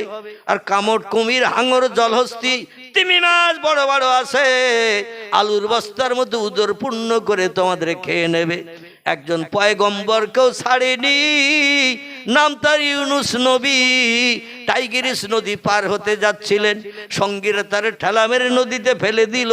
বড় তিমি মাছ তারে হা করে গিলে খেয়ে নিল। আবার মাছ শুধু খেয়ে নেয়নি, ও মাছ পানির তলায় তলিয়ে চলে গেল। 40 দিন 40 রাত এই ইউনুস নবী চরম বিপদে পড়ে ডেকেছিলেন আমার আল্লাহকে, লা ইলাহা ইল্লা আনতা সুবহানাকা ইন্নী কুনতু মিনাজ জালিমিন। জোরে বলুন একটু আল্লাহু আকবার। আমরা বিপদে বলে মারে ডাকি, বিপদে পড়লে বাপেরে ডাকি, বিপদে বলে চিল্লা চিল্লি করি বাঁচাও বাঁচাও বাঁচাও। বিপদে পড়লি থানার ওসির পায়ে জড়িয়ে ধরি, বিপদে পড়লে আরো কত মানুষের কাছে সাহায্য চাওয়ার জন্য আমরা অনুনয় বিনয় করি। কিন্তু পয়গম্বরেরা পৃথিবীতে বিপদে যখন পড়েছে ডেকেছে কেবল একজনকে। কে তিনি? একটু নাম বলেন, আর একটু জোরে বলেন। আর একটা দলের মানুষ পৃথিবীতে বিপদে পড়ে ডেকেছে আমার আল্লাহকে, পৃথিবীর কারো কাছে সাহায্যের জন্য হাত পাতেনি। এই দলটির নাম হলো ওলি আউলিয়ার দল। কিসের দল? ওলি আউলিয়ার দল। আল্লাহ বলছেন আলা ইন্না আউলিয়া আল্লাহি লা খাউফুন আলাইহিম ওয়ালা হুম ইয়াহজানুন। ও দুনিয়ার মানুষ, সাবধান হয়ে যাও, হুঁশিয়ার হয়ে যাও। আমার সঙ্গে বন্ধুত্ব করেছে যারা, আউলিয়াতের সম্পর্ক তৈরি করেছে যারা, ওলি হলো এক বচন, আউলিয়া হলো বহু বচন। একজনকে বলা হয় ওলি, বহুজনকে বলা হয় আউলিয়া। আল্লাহ এখানে শব্দটা ব্যবহার করেছেন আউলিয়া আল্লাহ। আমার সঙ্গে যে বান্দারা বন্ধুত্ব করেছে, ফ্রেন্ডশিপ স্থাপন করেছে, আমার সঙ্গে একত্রতা হয়ে গেছে, আমি আল্লাহ তাদের সম্পর্কে তথ্য দিলাম। লা খাউফুন আলাইহিম, বিপদে মুসিবতে পড়লে তাদের কোনো ভয় পেতে হবে না। ওয়ালা হুম ইয়াহজানুন, রাতের আধারে ঘুম কামাই করে আগামী দিনের সমস্যার সমাধান কি করে হবে এ চিন্তা করতে হবে না। সব সমস্যার সমাধান আমি আল্লাহ আমার কুদরতি হাতে আছে। একটু জোরে বলেন। এই জন্য পয়গম্বর বলছেন দুনিয়া হলো আনন্দের জায়গা। দুনিয়া হলো, বিজ্ঞানীরা, চারবাক দার্শনিকেরা বলছে দুনিয়া হলো আনন্দের জায়গা, দুনিয়া হলো ফুর্তির জায়গা। যতদিন বেঁচে আসো আনন্দ করো, ফুর্তি করো, খাও আর মরো, মরণের পরে আর কিচ্ছু নাই। আচ্ছা, এটা আমরা মেনে চলবো বলে মনে হয়? চারবার দার্শনিক, দর্শন শাস্ত্র এরা এই তত্ত্ব দিয়েছে দুনিয়া হলো ক্ষণস্থায়ী, আজকের আসো আগামীকাল থাকবে, এ সার্টিফিকেট দিতে পারবো না। এজন্য আগামীকালের জন্য কোনো আশা তুলে রেখো না। মনে যেটা ইচ্ছা হবে সঙ্গে সঙ্গে পূরণ করো। সঙ্গী সাথীরা বললেন মনে ইচ্ছা হলো, পূরণ করতে গেলে তো পয়সা লাগবে, পয়সা পাবো কোথায়? খাসির গোশ খাওয়ার ইচ্ছা হয়েছে, বাগদা চিংড়ির কোরমা খাওয়ার ইচ্ছা হয়েছে, কিংবা বাংলাদেশের পদ্মার ইলিশ ১,৫০০ টাকা কেজি খাওয়ার ইচ্ছা হয়েছে, সুগন্ধ ভালো, খেতেও টেস্টফুল, কারণ পয়সা না হলে তো খাওয়া যাবে না। চারবাক দার্শনিকেরা বলছেন ধার করি যদি ঘি ভাত খেতে হয় তাও খাও, খেয়ে মরো, মরণের পরে আর কিচ্ছু নাই। ধার করে যদি ঘি ভাত খেতে হয় তাও খাও, খেয়ে মরো, মরণের পর আর কিচ্ছু নাই। এটা হলো তাদের তথ্য। কারণ দর্শন শাস্ত্রের তথ্যবিদরা বলছেন তুমি যখন মারা যাবে ওই ধার করে যে টাকা এনে ঘি ভাত খেয়েছো, বাংলাদেশের পর্দার ইলিশ খেয়েছো, খাসির গোশ ৮০০ টাকা ৭৫০ টাকা কেজি কিনে খেয়েছো, যদি তুমি খেয়ে মরে যাও ওই পাওনাদার এসে ১ পয়সাও আদায় করে নিয়ে যেতে পারবে না। কারণ তোমারে কাফন পরিয়ে যখন জানাজা পড়ে কবরে নিয়ে যাবে, পাওনাদার এসে যদি বলে ও চাচা আমার কাছে টাকা ধার করে বাজার থেকে তুমি পর্দার ইলিশ কিনে খেয়েছিলে ১,৫০০ টাকা কেজি, বলেছিলে কালকে টাকা দেব, কিন্তু আর দেখা সাক্ষাৎ হয় না, আমি আর চাই না, মহব্বতের লোক, আর খবর শুনলাম তুমি মরে গেছো তাই এসে গেছি টাকা, আমার চাচা আমার টাকা। ও চাচা কাফনের কাপড় পরে আর বলবে যে তোর টাকা পরশু দিন দেবো? এ বলবে? বলছে যত পারো ধার করো আর খাও, খেয়ে মরো, মরণের পর আর কিচ্ছু নাই। মরণের পরে কিছু আছে না নাই? আছে না নাই? মরণের পরে আছে লম্বা জিন্দেগি, সেটা হলো ইয়াউমাল আখিরা, পরকাল। আল্লাহ সেই পরকালের চিন্তা আমাদের সকলকে করে এই পৃথিবীতে ভালো আমল করে চলার তৌফিক দান করুন। সকলে বলি আমিন। আর বাড়াবো না, দেখতে দেখতে ২ ঘন্টার মতো হয়ে গেছে। আল্লাহ ৪ চক্ষের মিলন ঘটালে আবার কিছু আলোকপাত করা যাবে। সকলে একটু দাঁড়িয়ে যান, সোনার মদিনায় নবীজির দরবারে একটু প্রাণ ঢালা সালাম পাঠ করে নেই। ইয়া নবী